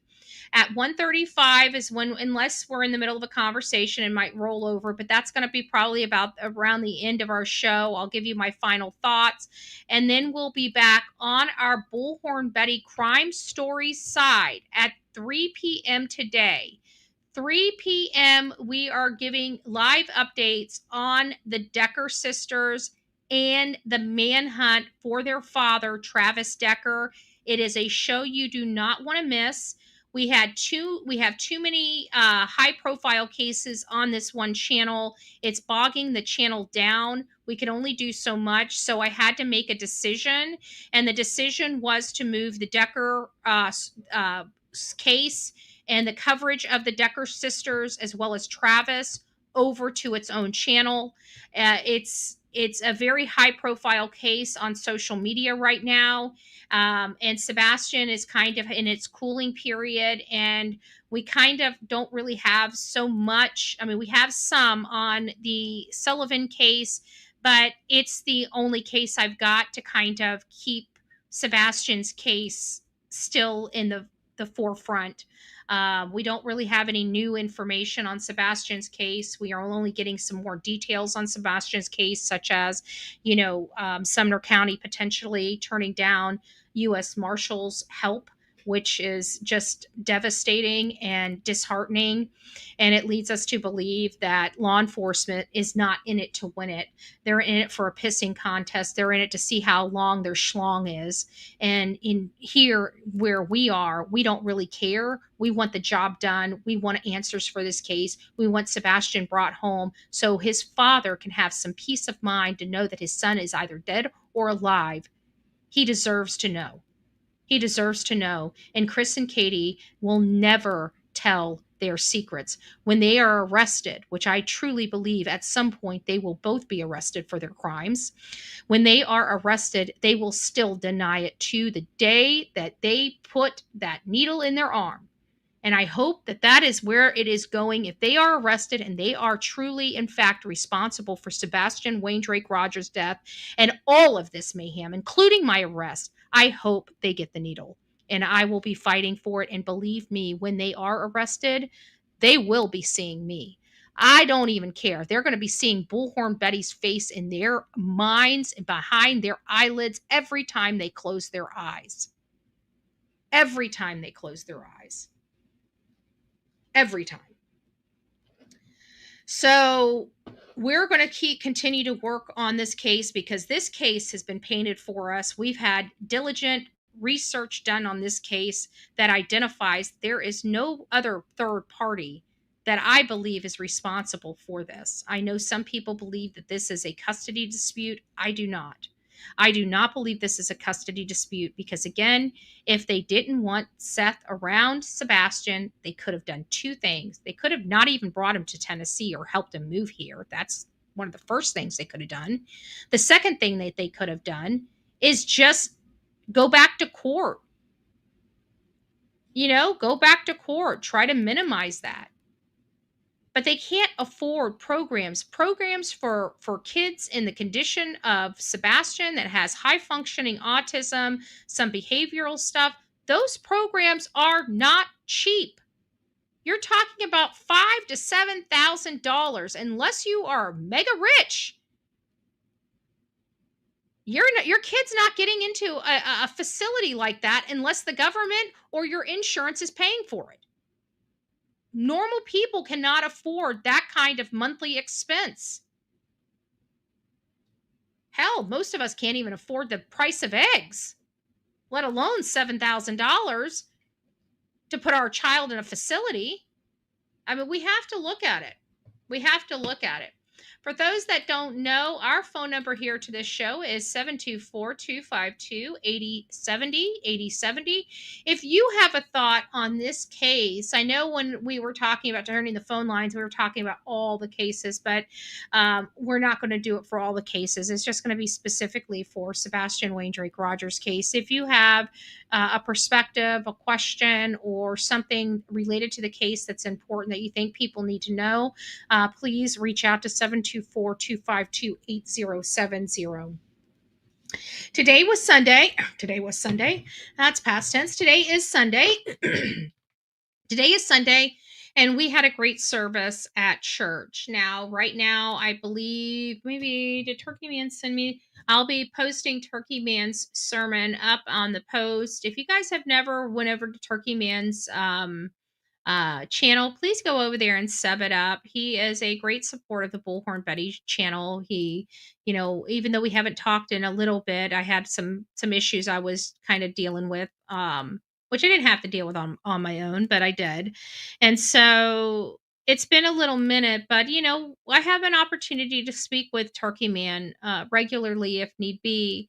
And he counsels and prays over me and just keeps me going in the right direction. So please don't forget to go over and sub him up and support the people that support this channel and keep this channel healthy, right? A lot of the gunk here on social media is bad, really, really bad. And it gunks you up. There's some things I look back on some of the videos I did when I first came out. I was so bright-eyed and just so naive and, not knowing what I was getting myself into. And, wow, it really, really horrible, disgustingly horrible. What did I do with my, hold on.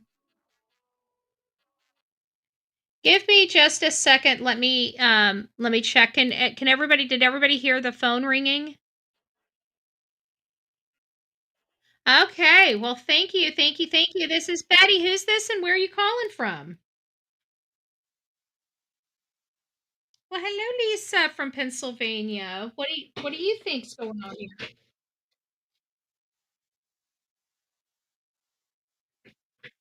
Mhm.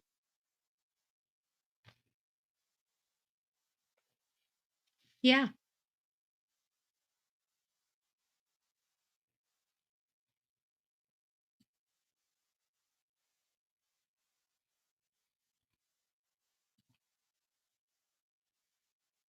Mhm.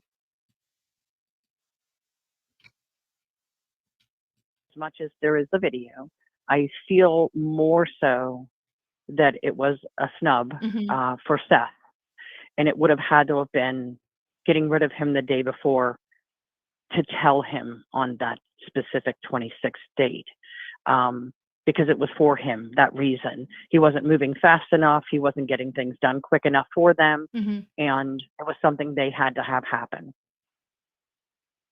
So that being the reason why I feel that it would have had to have been the 26th because they were able to tell him that day, Mhm. as much as that hurts me to say that.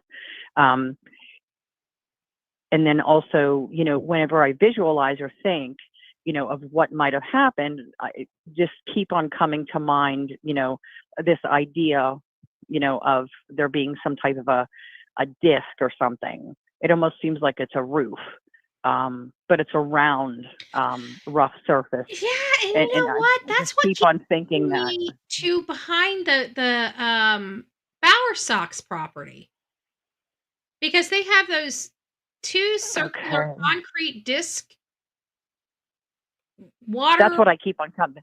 That's what keeps on coming to my mind. Mhm. But why? I don't know why. I keep on asking myself, why do I keep on saying it's a bird bath? For whatever reason, to me, I keep on saying it's a bird bath. But when I visualize it, it couldn't possibly be a bird bath because you couldn't put somebody in there. If Right. you couldn't put something in something that's a bird bath because that would be too small. But I Mhm. keep on thinking in my mind, why do I keep on saying it's a bird bath? It's like those two things keep on coming up for me. That might have But I that keep might on be the seeing, potable water there, that might I be. mean, that it's that it's a rough surface, like a high on the sides but lower in the center. That's what I'm seeing. Mhm. And then for whatever reason, there's like a hole in the center. Um, that's You what I should just go to keep the on saying. map But and look at, have you had an okay, opportunity to look at the map by, no, the Bowersox? no, You should go to, okay, Enoch Way in Enoch Gallatin Way. and look Okay, behind their house and see if those circular discs are what okay, you're seeing, okay, okay. because Yeah, I've heard that I know it's just before, kind of and weird that, because for and me to I gotta keep tell on you. thinking about that for whatever reason, I just can't keep on. You know, I had this situation happen to me, and that's why I don't ignore it anymore. Mhm, And just to all your listeners, if something is eating away at you, don't ever ignore it mhm. because there's a reason why it's doing that to you. When my father went missing, it's very upsetting. My parents had purchased a home And 6 months in, my father went for a walk in the woods and he was gone for 6 months and we weren't able to recover him until he was remained. So I'm sorry. when I think about, and something in my mind kept on telling me, you don't want to go there. You don't want to go there. And it was a place where he was, but for whatever reason, to me, something kept on telling me, don't go there, don't go there, don't go there. He was actually found a mile away from the property. So, and we were doing like walks and searches. And when I think of Sebastian and the search, we had everything, we had all of that. And that gets to me too. It's the whole entire idea of everything that you have. He's only a mile away and you still can't locate him.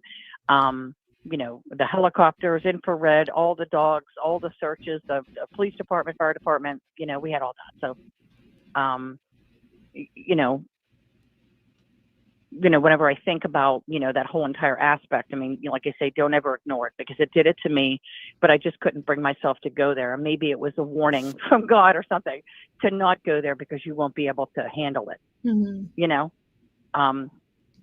So, but like I said, I mean, with regards to Sebastian's case, when I think about Sebastian's case, I feel for Seth and, everything he's going through, hindsight being what it is. It takes a strong person to admit maybe some of the missteps they've made in the past. As a grandparent, I'm very well aware of, those types of, situations to make sure that you're paying attention. If you know something that's right, it's right. And it's the right thing to do, irregardless of anything that's been done in the past. You do what you have to do to protect your children, your grandchildren, people that you love and you care about. And it's hard. It's a difficult road, but you have to do what you have to do, Yeah, I'm gonna actually, once I get off the phone with you, I think I'm gonna pull this up and I'll show it on the screen so you can see it. Okay. Oh, perfect. I appreciate it. Yeah, no problem. Thank you, Betty, so very much. You're welcome. You deserve all the praise for everything that you've done to keep his case in the limelight. I greatly appreciate it. Thank you, love. Thank all you, right, Betty. now we'll chat soon. I'm gonna pull it up now. Thank you so much, and you take care, Lisa. Thank you. Bye-bye. Bye-bye. Guys, hold on just a second. I wanted to hold on, let me grab this before I change. Why isn't it not letting me go down? This is Betty. Who's this and where are you calling from? Hello? Hello. Okay, goodbye. All right, give me just a second. Let me turn the phones off real quick. That burn it. I don't like this mouse. I like the mouse on the other phone or for the other computer. This one's driving me nuts. All right, so let's look at Enoch Way. Where are those? There they are.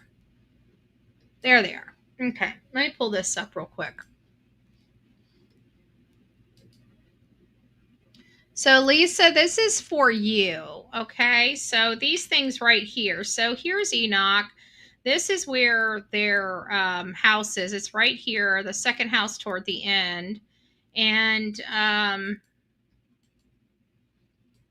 there they are, right there. Those are the little things that I'm talking about, but I don't know that if that's what you were describing, because those have rough, coarse, heavy tops to them, and it's within a distance from their house. They would have known it. Chris and Katie Chris and his family have been in this area for probably his entire life. So he would be well versed. What are those? It looks like, yeah, these are definitely some type of retaining water cylinders of some sort, or waste treatment cylinders of some sort. But this would be very contained. Were these ever searched by law enforcement? We don't know. We don't know if those were ever searched by law enforcement. So, all right, let me turn this back on. There we go. So I'm just saying, I don't know if that's what you were looking at, Lisa, or not, but when you were saying it to me, that was the first thing I thought of when you were saying about the circular doohickeys. The doohickeys. Do people say doohickey anymore? Am I really getting that old? Why do we keep circling it back to like antique and agey things? There's one by fifth generation. You mean second generation construction? I thought the trip by the Foots were don't too confuse Ellie and get them to think Sebastian was somewhere else than Sumner County. It's possible. It's possible because, well, you got to look at it like this. To me, it seems like timeline wise. Now, I may be wrong, but in my mind, I've thought about this the entire time, and again, I could be wrong. I can't remember, but it seems like the timing of it when Cathy and Terry Bowersox left the area, went to Washington State and then to Alaska. I believe that is around the same time frame that they went back to get the camper. And if that's the case, then Chris would have had their house with nobody in it that has a direct shot to the forest behind it, you know? This is Betty. Who's this and where are you calling from? Aw, hey Alicia, how are you doing, my love? Well, I'm hot. I don't have nice weather. I have hot weather. I'm staying in. I ain't going nowhere.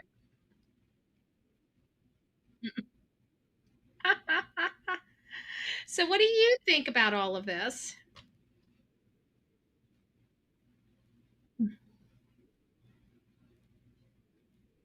Mm-hmm.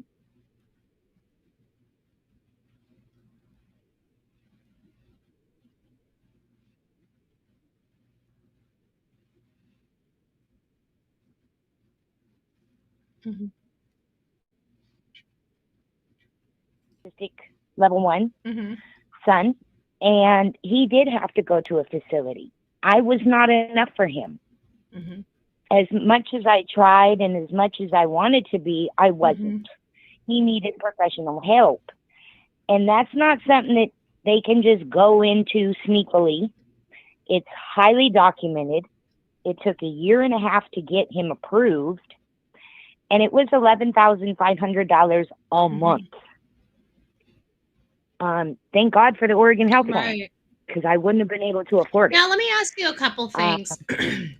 When you're talking about the situation or your experience that you've had, now, was your child highly functioning? Was it Sebastian, where he could take care of himself, brush his hair, take a shower, cook himself something to eat? Yep, absolutely. He needs supervision doing it. Mm-hmm. He needs reminders doing it, but he absolutely does everything on his own. Okay. If you're not there, he won't. Yeah, and how much did you say this program cost? $11,500 a month. Now, I don't know if that was exasperated because it was a state paying for it, and a personal fee would be a little bit cheaper. But I know the Oregon Health Plan paid that. Gotcha. So there was I'm sure a lot of paperwork, a year and a half. Okay, so there would have been a trail documenting all of this. So that's another and therapy and all of these things proving that it was a necessary thing. This is not just someplace you can go because you don't want to deal with your kid. Right. Like, they definitely need help. I don't think. Yeah, and I just don't see Chris ponying up any type of money for Sebastian. He wouldn't even pay for his food. Yeah. And how does he know all of this? And you supposedly weren't there. Yeah. Well, we all know that he was the the drafter and script creator. I'm sorry. And here's my thing. If Sebastian was to walk through that door today and say, hey, I needed a vacation, I couldn't handle it, I still would blame them. Yeah. Because their behaviors, and here's the thing, I can't even be upset with Katie because I know how it was for me. Now, I was a single mom going through this. And I know it was so frustrating and so, because I didn't understand the way my child was thinking. Right. I was grown up in a different era where they knock the ADHD out of you. Like Lisa B always says, they discipline the autism out of you.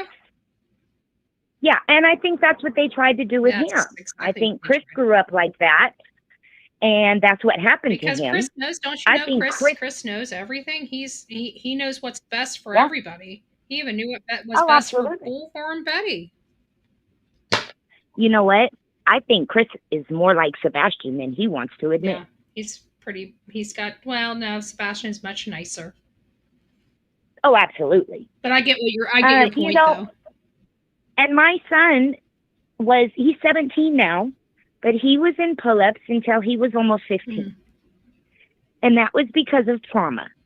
That was because of the way I was raising him. That was because I've been clean and sober for 9 years now, but because I was on drugs and he had very unstable, unsure daily life. He wasn't beaten or bended or abused, but he was very unstable and insecure. And so these things are trauma. It's not because he likes to do it or that he didn't know how. His body was reacting to the mental trauma. Sebastian went through a lot. He did. And his body was showing signs of it. His body was screaming for help. And it makes me sad because I know what my son went through. I know Sebastian went through it. And for them to treat him like that is just disgusting. I think, you know what, I look at Chris and Katie's behavior as repulsive, but I also look at law enforcement's behavior in their justice and advocacy as disgusting for Sebastian as well. It's vile. This is a member of your community. This is a child. Yeah. Where's his village? His village is more than Seth. Yeah. His village is more than just his daddy, his only daddy. Yeah. Where's his village? Yeah. Sebastian's army. Sebastian's army is his village. There we go. Yeah. There we go.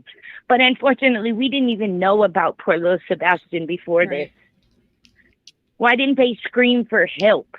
And I'm telling you, they might have, because I screamed for help for almost 4 years for my son, and it took forever. Once we got the ball rolling, it took a year and a half.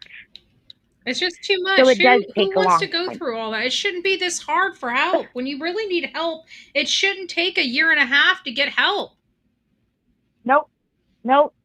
But they did have help. I didn't. Yeah. I didn't have a spouse or a mate or a baby daddy or any of that. And a lot of people don't. It was me. She had help. Yeah, she did, but a lot of people don't, you know. And the help she got, she didn't want it, but not only that, but you know, when you look at the whole story, we hear the story of Katie being essayed, and I've known parents that are essayed. They are hover parents to their kids. They want to make sure nothing happens to their children that they had happened to them. And for Katie to allow something like that to happen to her son, it just really shows you who she is as a parent. Every bad thing that has ever happened to Sebastian Wayne Drake Rogers happened under his mother and Chris Proudfoot's watch. Yep. Every single bad thing that's happened to him happened with Chris and Katie there. To even have contact with that woman, female species that birthed her, is crazy to me. But to have your child around, Yeah, and I was assured know that what I was happened to assured you? Sebastian wasn't speaking to her, had no contact with her. I was assured of Me that. too. And the person that assured me of that lied to me and knew that they had lied to me. And when I Directly found to it was everybody's face. yeah, was pissed off that I aired it on my show when I found out about it. Your secrets aren't Yeah. mine to keep. Nope. Nope. So And I just feel like the system failed Sebastian. Everybody failed and Sebastian. law enforcement continues to fail him every single day. This And is on yep, Eric Craddock's hands. This is his Betty, leadership right here. you are my spirit twin. I swear for Jesus, you are. Because I feel the same way. Chris continues to violate him. He continues to abuse him by the things that he says, the actions. Law enforcement continues. I don't know if there's corruption, family ties, all of that kind of stuff. There clearly is corruption after what happened to you. But I don't know if there's family ties. I don't know. But something is wrong. And I don't understand if Chris was over state line. This child is missing. All of this. Why is the FBI not coming in? Damn what they want or will hand over. Why won't they just take it? Mm-hmm. It's a clear. But my problem is there was interest. clear allegations of abuse. After those allegations of abuse, a child disappeared. Multiple. There's enough there to charge both of these parents with that abuse. Katie for failing to report it, Chris for the one doing it. They have enough probable cause. I mean, for fuck's sake, excuse my language on a Sunday, but they had probable cause for me for hashtags from Florida. CPS is liable for this child missing. CPS is absolutely 1,000,000% liable. Yeah. When all I'm saying is don't tell me they don't have probable cause. They absolutely have probable cause right now to put cuffs on Chris and Katie's wrist right now. And they choose every single day not to arrest them. And they're consciously making that effort. Yeah. My son told them, no, my mom doesn't hit me. No, my mom doesn't. No, my mom is good. She did it. But I was on drugs. Mm-hmm. He was removed from my home. I was charged with child neglect and endangerment. Mm-hmm. And that was the first time. Not 5. Yeah. They don't play here. We don't play in Florida either. But clearly, I don't Tennessee understand. well, this is the problem, is that places like Tennessee think if they say it, the whole world will listen. We're tired of listening to our government into sickness and into death. So we fact check everything here on the Bullhorn Betty channel, and we say that Sumner County is full of shit. And that's just the reality of it. They're full of garbage. They're not doing what they're supposed to be doing. They haven't done what they were supposed to be doing. And every single day we get further and further behind from justice for Sebastian Wayne Drake Rogers. They ain't hurting Bullhorn Betty's feelings. The only person that they're destroying is a innocent father that's trying to find answers about where his son is while they're sitting with their thumb up their ass. What's confusing, and let me preface this, I am not saying that he was not at work. Mm-hmm. If Seth was not at work one day, he would not get paid for that. Yep. If you are not at work, you're not going to get paid. The rest of us, if we don't go to work, we don't get paid. Why are they still getting paid for doing nothing in all of these cases? Look at all of the children that are on their list. Yeah. They're brown. It's the same story from case to case in Tennessee. They refuse to go after the child abuse that they have the probable cause for. Yes. They fail to do anything. They don't protect their children. Sorry, you do something when your child is missing. You're going to jail if you cannot produce that child, and there is some sus associated with the case. Your butt's going to be in jail for something. You're trusted with that when you give birth to that child, and if you can't handle it, give that baby up. Yeah, and Elon Musk said it best. There was a post he put on X, and it said something to the effect, it was a picture of him and his child, and it said something to the effect, my child didn't to be brought in this world. I wanted to bring this child into this world. I owe my child everything. My child owes me nothing. Absolutely. You know, and it's so funny because I was not supposed to even have my son. My son is a true miracle. He not only made it through, I lost 7 babies before him. Oh, wow. So I wasn't even supposed to get pregnant, much less carry to term. He was 3 days overdue, 7 pounds, 6 ounces, 22.5 inches, completely healthy, and I was on drugs. This is my story. This is my truth. It is my past. Jesus dropped the charges so anybody can come for me that wants to. Right. Because I've changed my life. And I did not know when I named him after my grandfather, his name means gift from God. Aww. Yeah. So these are our precious, most valued possessions. I don't understand it. I just don't understand it. Mm-hmm. And like my dad said, if you can understand it, you're capable of it. Stop trying to understand. That is true. That is true. That is true. But I truly believe that every human being is capable, whether you think it or not. Even the sweetest person in our chat is capable of doing the unthinkable. We are capable of doing it. We were created to defend ourselves. We were created, so it only takes a perfect storm of Oh, circumstances that could cause anybody to wind up on my show. And I just absolutely. want people I to would be on understand there that. Yeah. to defend my child. Absolutely. I'm capable. Yeah. No, I would never want to go there. But if it was about my son, I would protect him with my life and anybody else's.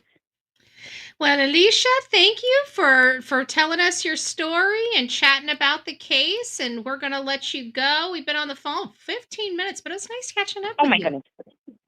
Thank you, Betty, so much. Thank you for Sebastian's Army. And Seth, God bless you, sir. Amen. Amen.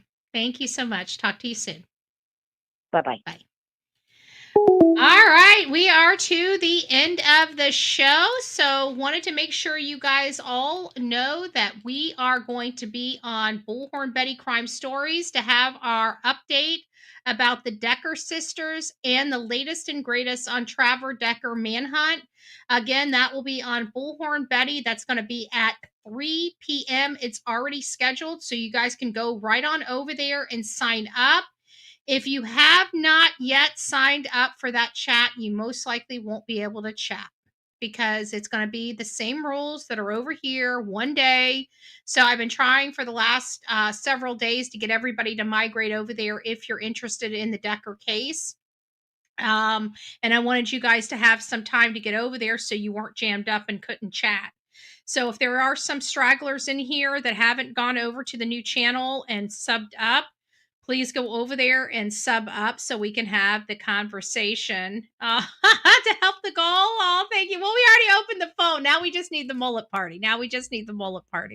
So let me get back to where we were. We got blue skies and sandy beaches, 4-month member. Thank you for the love and the support, and says thank you for all you do, Betty and mods. We've got LJ Forever. Thank you for the super sticker. God bless you. And I started this one because I wanted to circle back to it and chat with you. It says, hello, Betty. I'm fairly new here and would like to connect to you through email. Thank you for all you do for Sebastian. And you can reach out to me at bullhornbetty@gmail.com, bullhornbetty@gmail.com.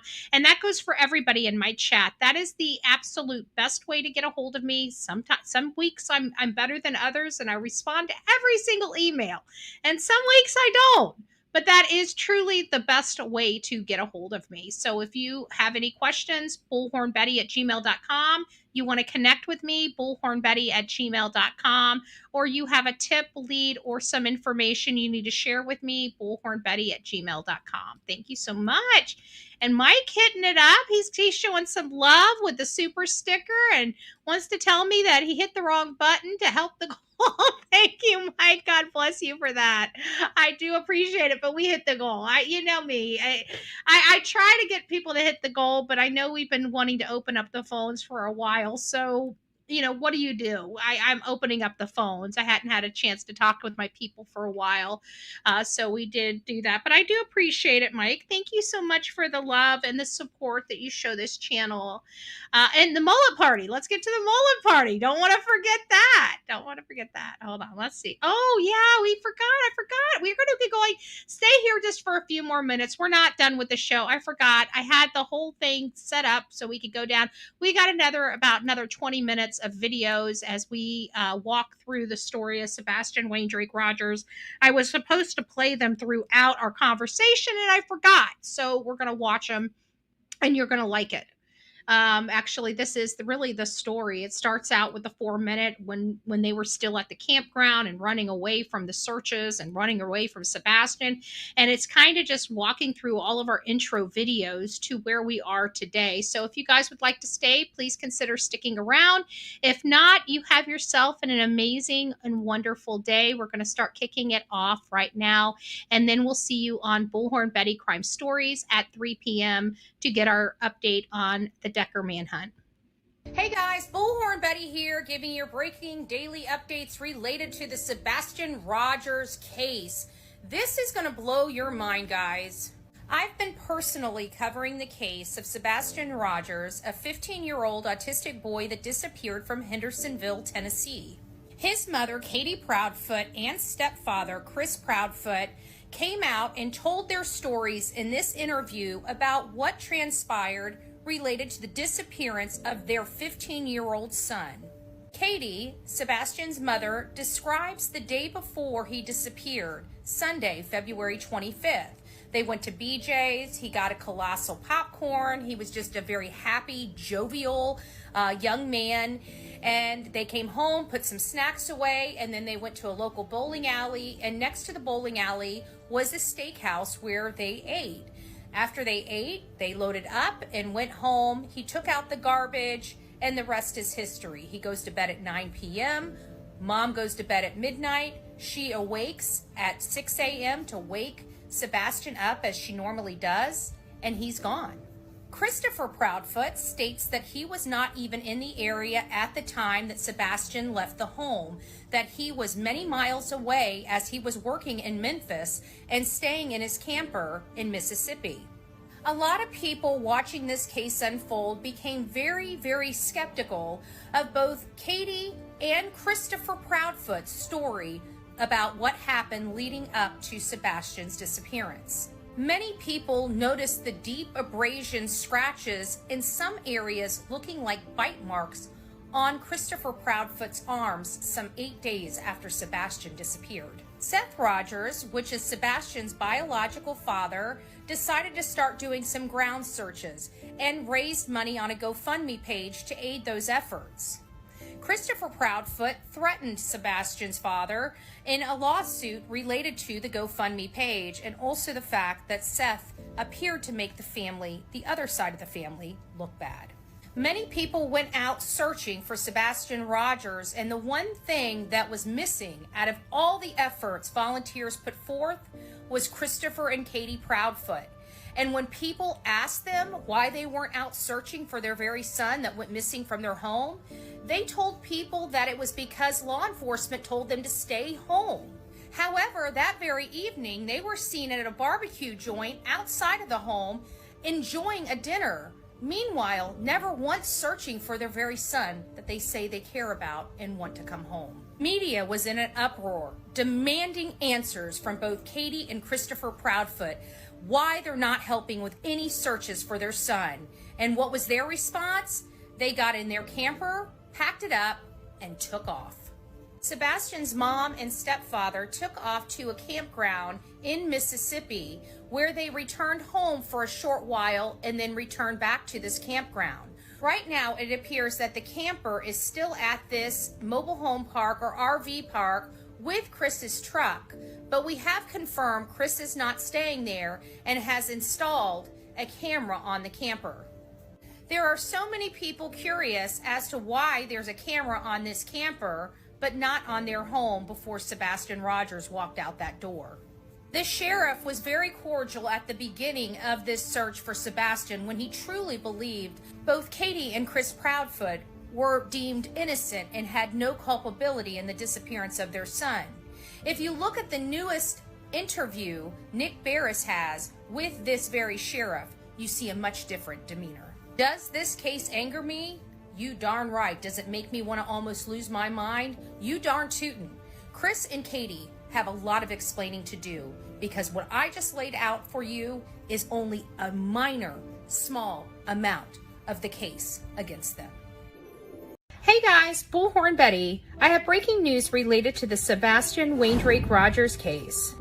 Sebastian Waindrake Rogers is 16 years old. However, he disappeared when he was 15 years old on February 25th, 2024, from his home in Hendersonville, Tennessee.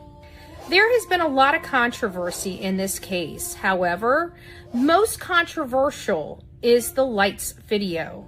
What were we seeing and where were we looking?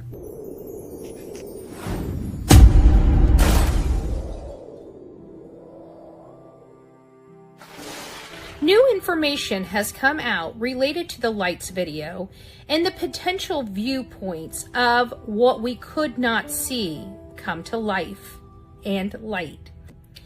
This is a very interesting piece of evidence, in my opinion, because the unscrupulous PI has been working around the clock to discredit anybody with factual information of this case and about this case. He has went as far as to prepare a report that identifies the field of view of a particular camera that picked up the lights video, trying to manipulate people in believing it happened in an area it had not. This is the latest information, and I have to say it's pretty important for everyone to check it out. Here you go. Wall away, and now I'm going to reveal my image with the wall taken away. And now you can see the building that it's looking at, and it's a pretty good match.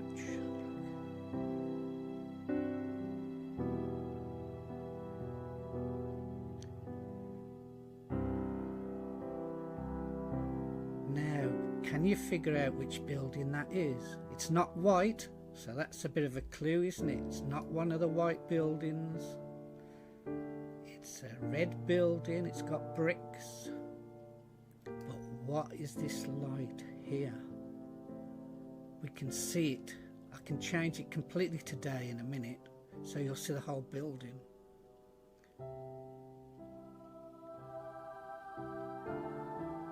And these lights positioned around the sides, what could they be?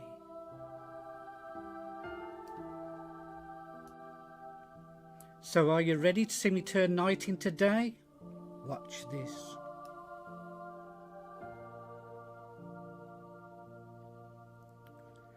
And this is where you're looking. And this is where you've been looking all along. These white garage doors in a line over here. And that door shining out. Probably a light on in there, something like that. I feel this is a step in the right direction in uncovering the truth about what we saw in the early morning hours before Sebastian Waindrake Rogers was reported missing by his mother. Please. Hey guys, we have breaking news information in the Sebastian Waindrake Rogers case that I reported on several days ago about this unscrupulous PI hired by the mom and stepfather of Sebastian Waindrake Rogers to run interference. We broke that he was holding critical information in the Sebastian Waindrake Rogers case by withholding the information related to the 3 a.m. car seen on the outside of their house, where flashlights appear to be approaching that vehicle. Now all of a sudden it's back to being a trash truck, which couldn't be further from the truth. Moreover, he's saying the field of sight is much different than what it truly was that evening. Moreover, we have photos depicting what that camera footage would have looked like and the angle of that camera from my trip in June. Now, this distraction is after the revelations of 5 Department of Children and Family Services reports on either the mom or the stepfather in the home of Sebastian Waindrake Rogers. Now, here we go again. another distraction, all from the Proudfoot camp. This is a distraction from the step-grandmother of Sebastian Wayne Drake Rogers, is now throwing more distractions out there and going back to Seth is this pedo. But when we were talking to Yada, the cousin and family member of Katie Proudfoot, we learned she had a boyfriend and she was only in the state of Virginia around Seth for a limited amount of time when she was younger. They didn't meet until much, much later in life. Around 18 and a half years old was when they crossed paths again. They obviously fell in love, got married, and had a child. So the distraction campaign is running rampant, and the question we have to ask is why? And my opinion is they are absolutely terrified of the information law enforcement must have against them. I have no idea what is going on, but every time we start seeing these types of actions from persons of interest in a disappearance or death, we know we're sniffing up the right alley. Don't forget to like, share, and subscribe to the Bullhorn Betty channel for critical updated information related to the Sebastian Wayne Drake Rogers and other crime cases. Well, good morning, my beautiful coffee beans. It's nice to see you this lovely Manic Monday. And we're still on the case of Sebastian Wayne Drake Rogers and the statements made. The weird, peculiar statements made. Now, this is going to be credit to, it's Lauren of Facebook. Anyways, check this out, guys. This shows you what we're up against. This really does show you what we're up against. Sebastian Wayne Drake Rogers deserves to be with all of us right here, right now, today, letting us know that he's safe and sound and putting his father at ease, and that's just not the case. And then when we compare these yahoos to Chris Watts, damn. There's a lot of speculations about that video that are floating on the internet. Okay, and that is exactly what it is. It's speculations. Now, what I can give you an official statement on is TBI Newslink has released a statement from law enforcement, between local law enforcement, state law enforcement, some federal law enforcement, and they have analyzed that video so many times over that everything that everybody is trying to assume is a flashlight, I hate to say this, it's not. As much as we would love it to be one, it's not. I'm not going to go into details as far as where that video is shot from, but I can tell you, as the parents, we have seen the video firsthand from law enforcement. We know exactly where it was taken from.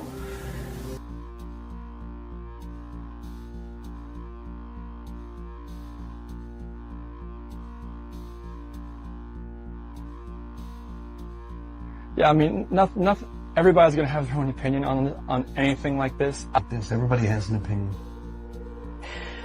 No matter what anyone's personal opinion is. People are people, and they have their opinions.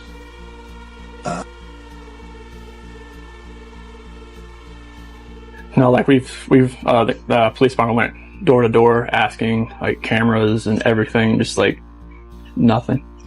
And the largest manhunt in Tennessee history for a child.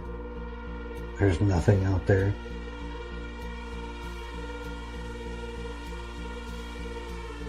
Speculating causes problems. Assumptions cause issues. There's no sign of them leaving the house. No, like, we have camera there, neighbor has a camera. I mean, everything's checked out.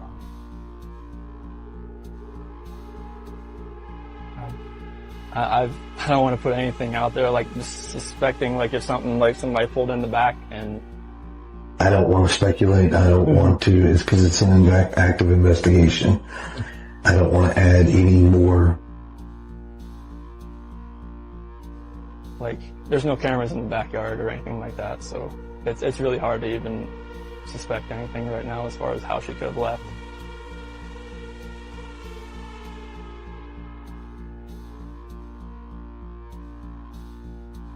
because we have a driveway back there from the new townhomes, but it's so hard to tell. It's hard to say until we can run down this video and figure out what we're seeing.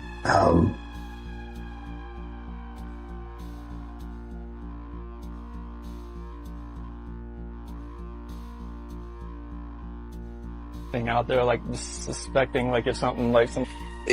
For me to give you a designated area, would suspect that we think he's in an area. Well, we don't know. Didn't suspect anything right now as far as how she could. The best part about it is he has managed to do this without any evidence left behind whatsoever. So far, we haven't found him on any camera footage to prove where he's at. Absolutely zero evidence. There's who's guilty and who's not guilty.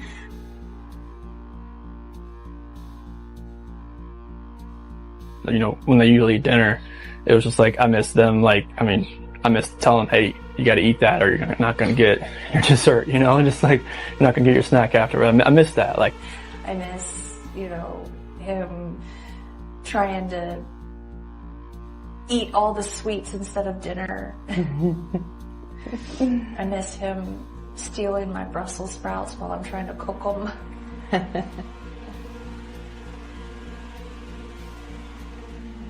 I wanted to see this kid just run in, just barrel rush me and just give me a hug and knock me on the ground. But God, I don't even know if I'd be able to speak. I'd probably bulldoze him down with hugs.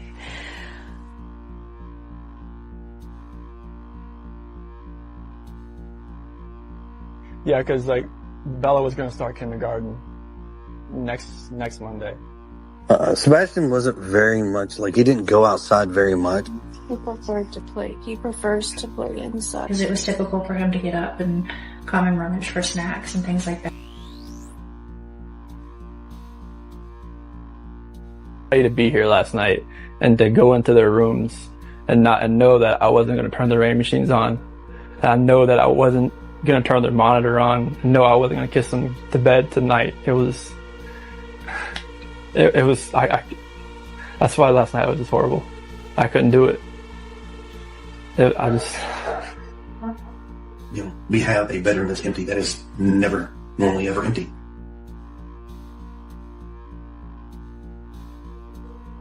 Around here, and I really hope that all this can lead to something positive. Activity, you know, and you try to make it a positive thing.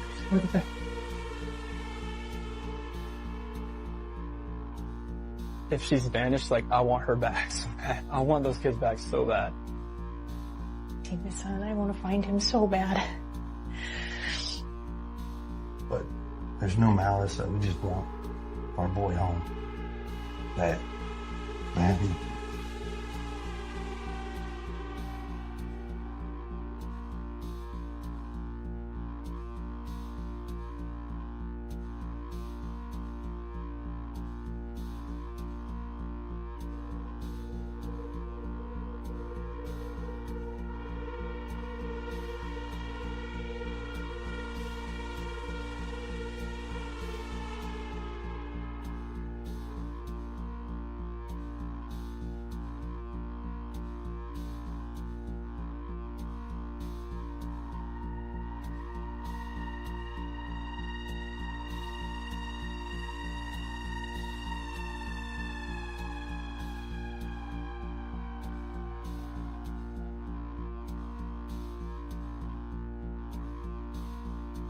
So let me know your thoughts on this case. Don't forget to like, share, and subscribe to the Bullhorn Betty channels.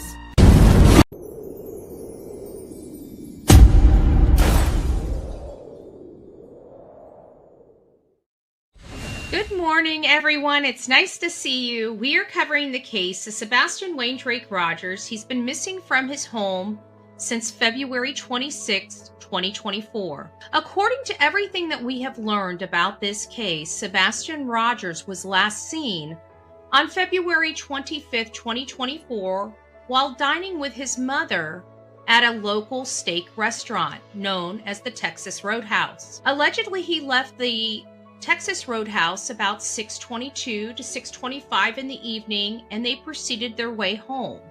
We do have audio information confirming that Sebastian did in fact arrive to his house on Stafford Court the evening of Sunday, February 25th. Around 6 a.m. on February 26th, his mother allegedly awoke, went to go wake up her son, and found his bed empty. After looking around the home for several minutes, she ended up calling her husband, which was allegedly 3.5 hours away in Memphis, Tennessee, at what is dubbed the St. Jude's Project. Since then, the roads were filled up with a lot of law enforcement. A huge and massive search effort went underway to find Sebastian Wayne Drake Rogers. They ended up within 24 hours releasing an Amber Alert. We're learning a lot about these Amber Alert system and the strict criteria needed to get a person on the Amber Alert. So how is it Sebastian got on this Amber Alert without evidence of an abduction 24 hours after he was reported missing? These are a lot of questions that we have no answers to as we're working this case.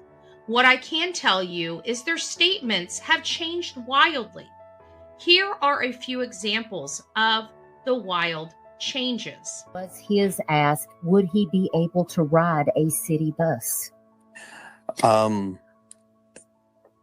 Nothing is off the table as far as abilities. Could the young man get on a bus? I'm sure he could.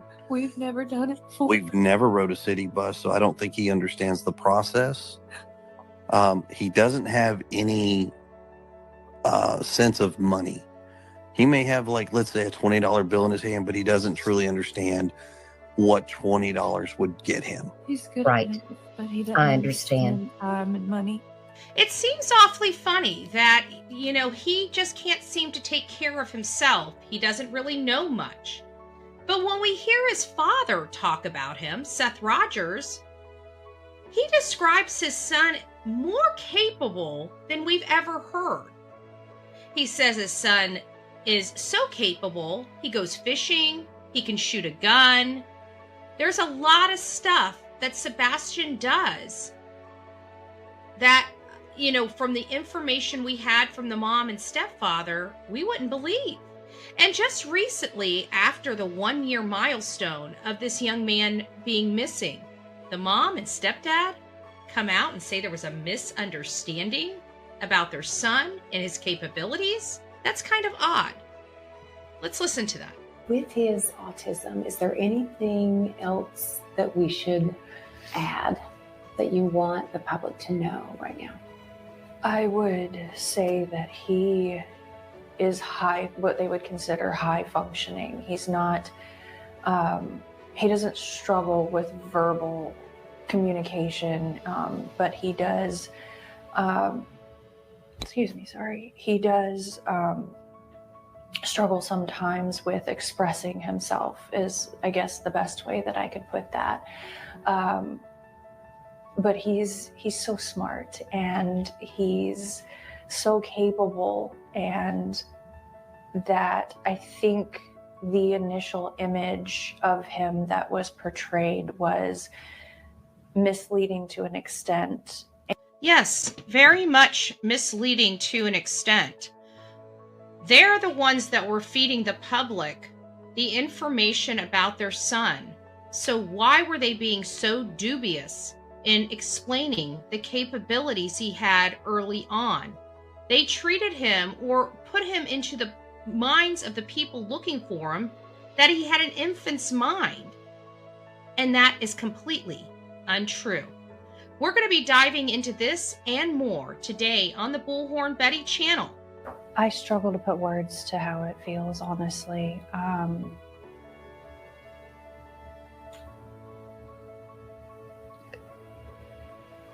The amount of ups and downs, the amount of possible leads that haven't panned out. I miss him so much. So at this point, it's keep searching. People keep looking. Keep searching, keep looking. We keep putting up new flyers. I know a lot of places, they take them down after so long. We just keep going back and putting more up. I refer to my original request just to anyone that's willing. Don't let him become forgotten. Don't let him become lost in the next story. Not to supersede other children, because they all deserve just as much, if not more attention, because all children do. But I would say just please don't let him become forgotten and lost, because we're never gonna stop. We're never gonna let that happen if we can help it. And I hope you stick around to learn a little more about these mysterious statements from the mom and stepdad and the recanting thereof. God bless. Hey guys, we've been covering the Sebastian Waindrake Rogers case. I'm Bullhorn Betty, and I had some alarming information sent to me yesterday afternoon. Sebastian Waindrake Rogers is a 15-year-old autistic boy that disappeared on February 26, 2024, and he has since turned 16.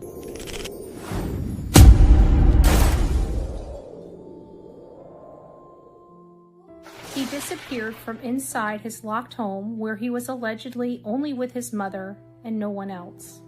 There was no signs of forced entry, and it wasn't until March 14th that we realized there was some disturbances outside of the home, where there were flashlights appearing on a neighbor's camera.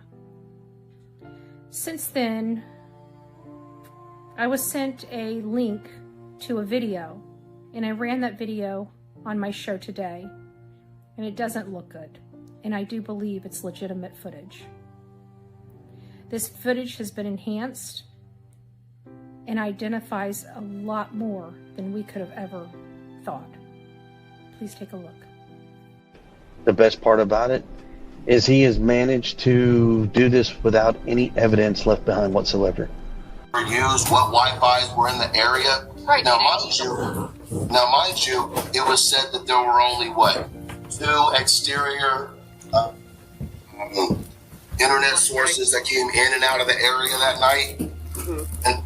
And isn't it funny how one person said one of them was his? This image was sent to me, and I decided to do some further enhancements on it.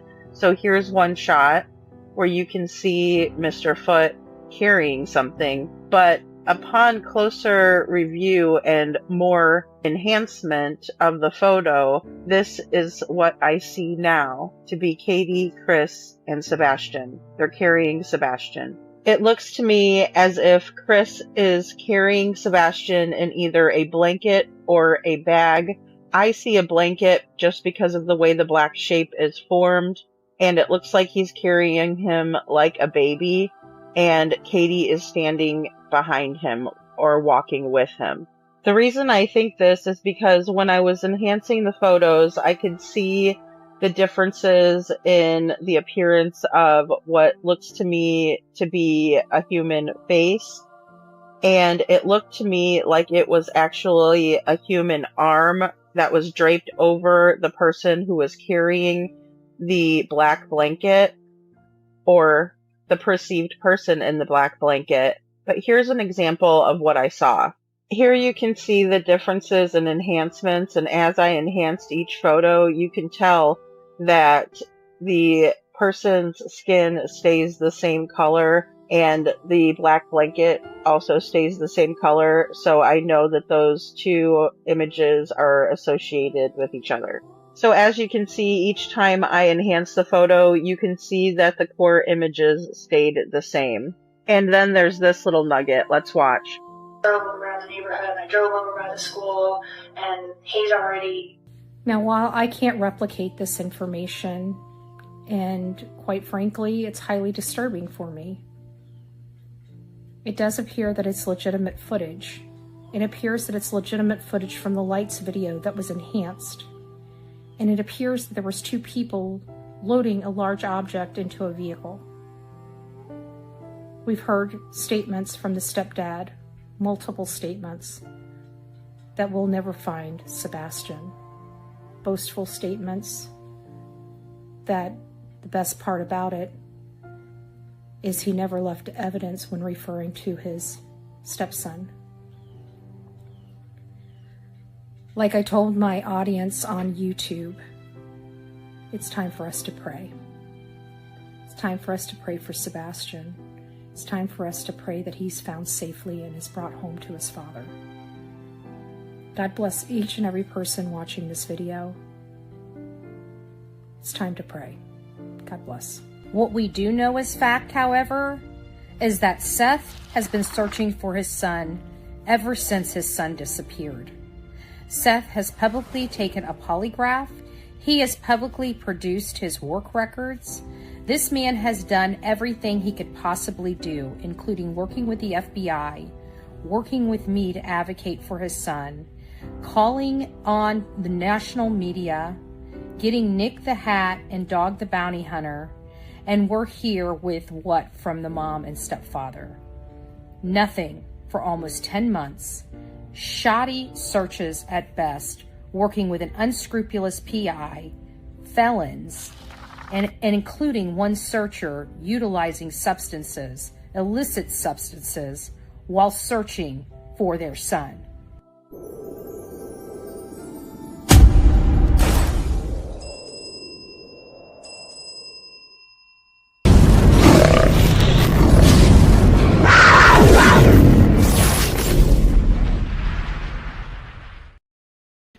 So there is our presentation of really a collection of a bunch of information throughout this last 16 months of covering the case of Sebastian Wayne Drake Rogers. And before we end the show today, we are going to go out with the mullet. So you guys have a great day. I will see you on the other channel in about 45 minutes. I got to take Delilah out, and if I'm running just a few minutes late, just stick around. I will be over there just as soon as humanly possible. Thank you all for being here, and we'll see you real soon.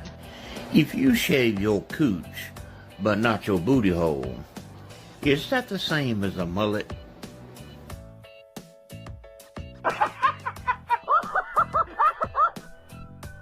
My tongue out her ass and left. I'm on TV. Oh shit! First cops, now this. Oh.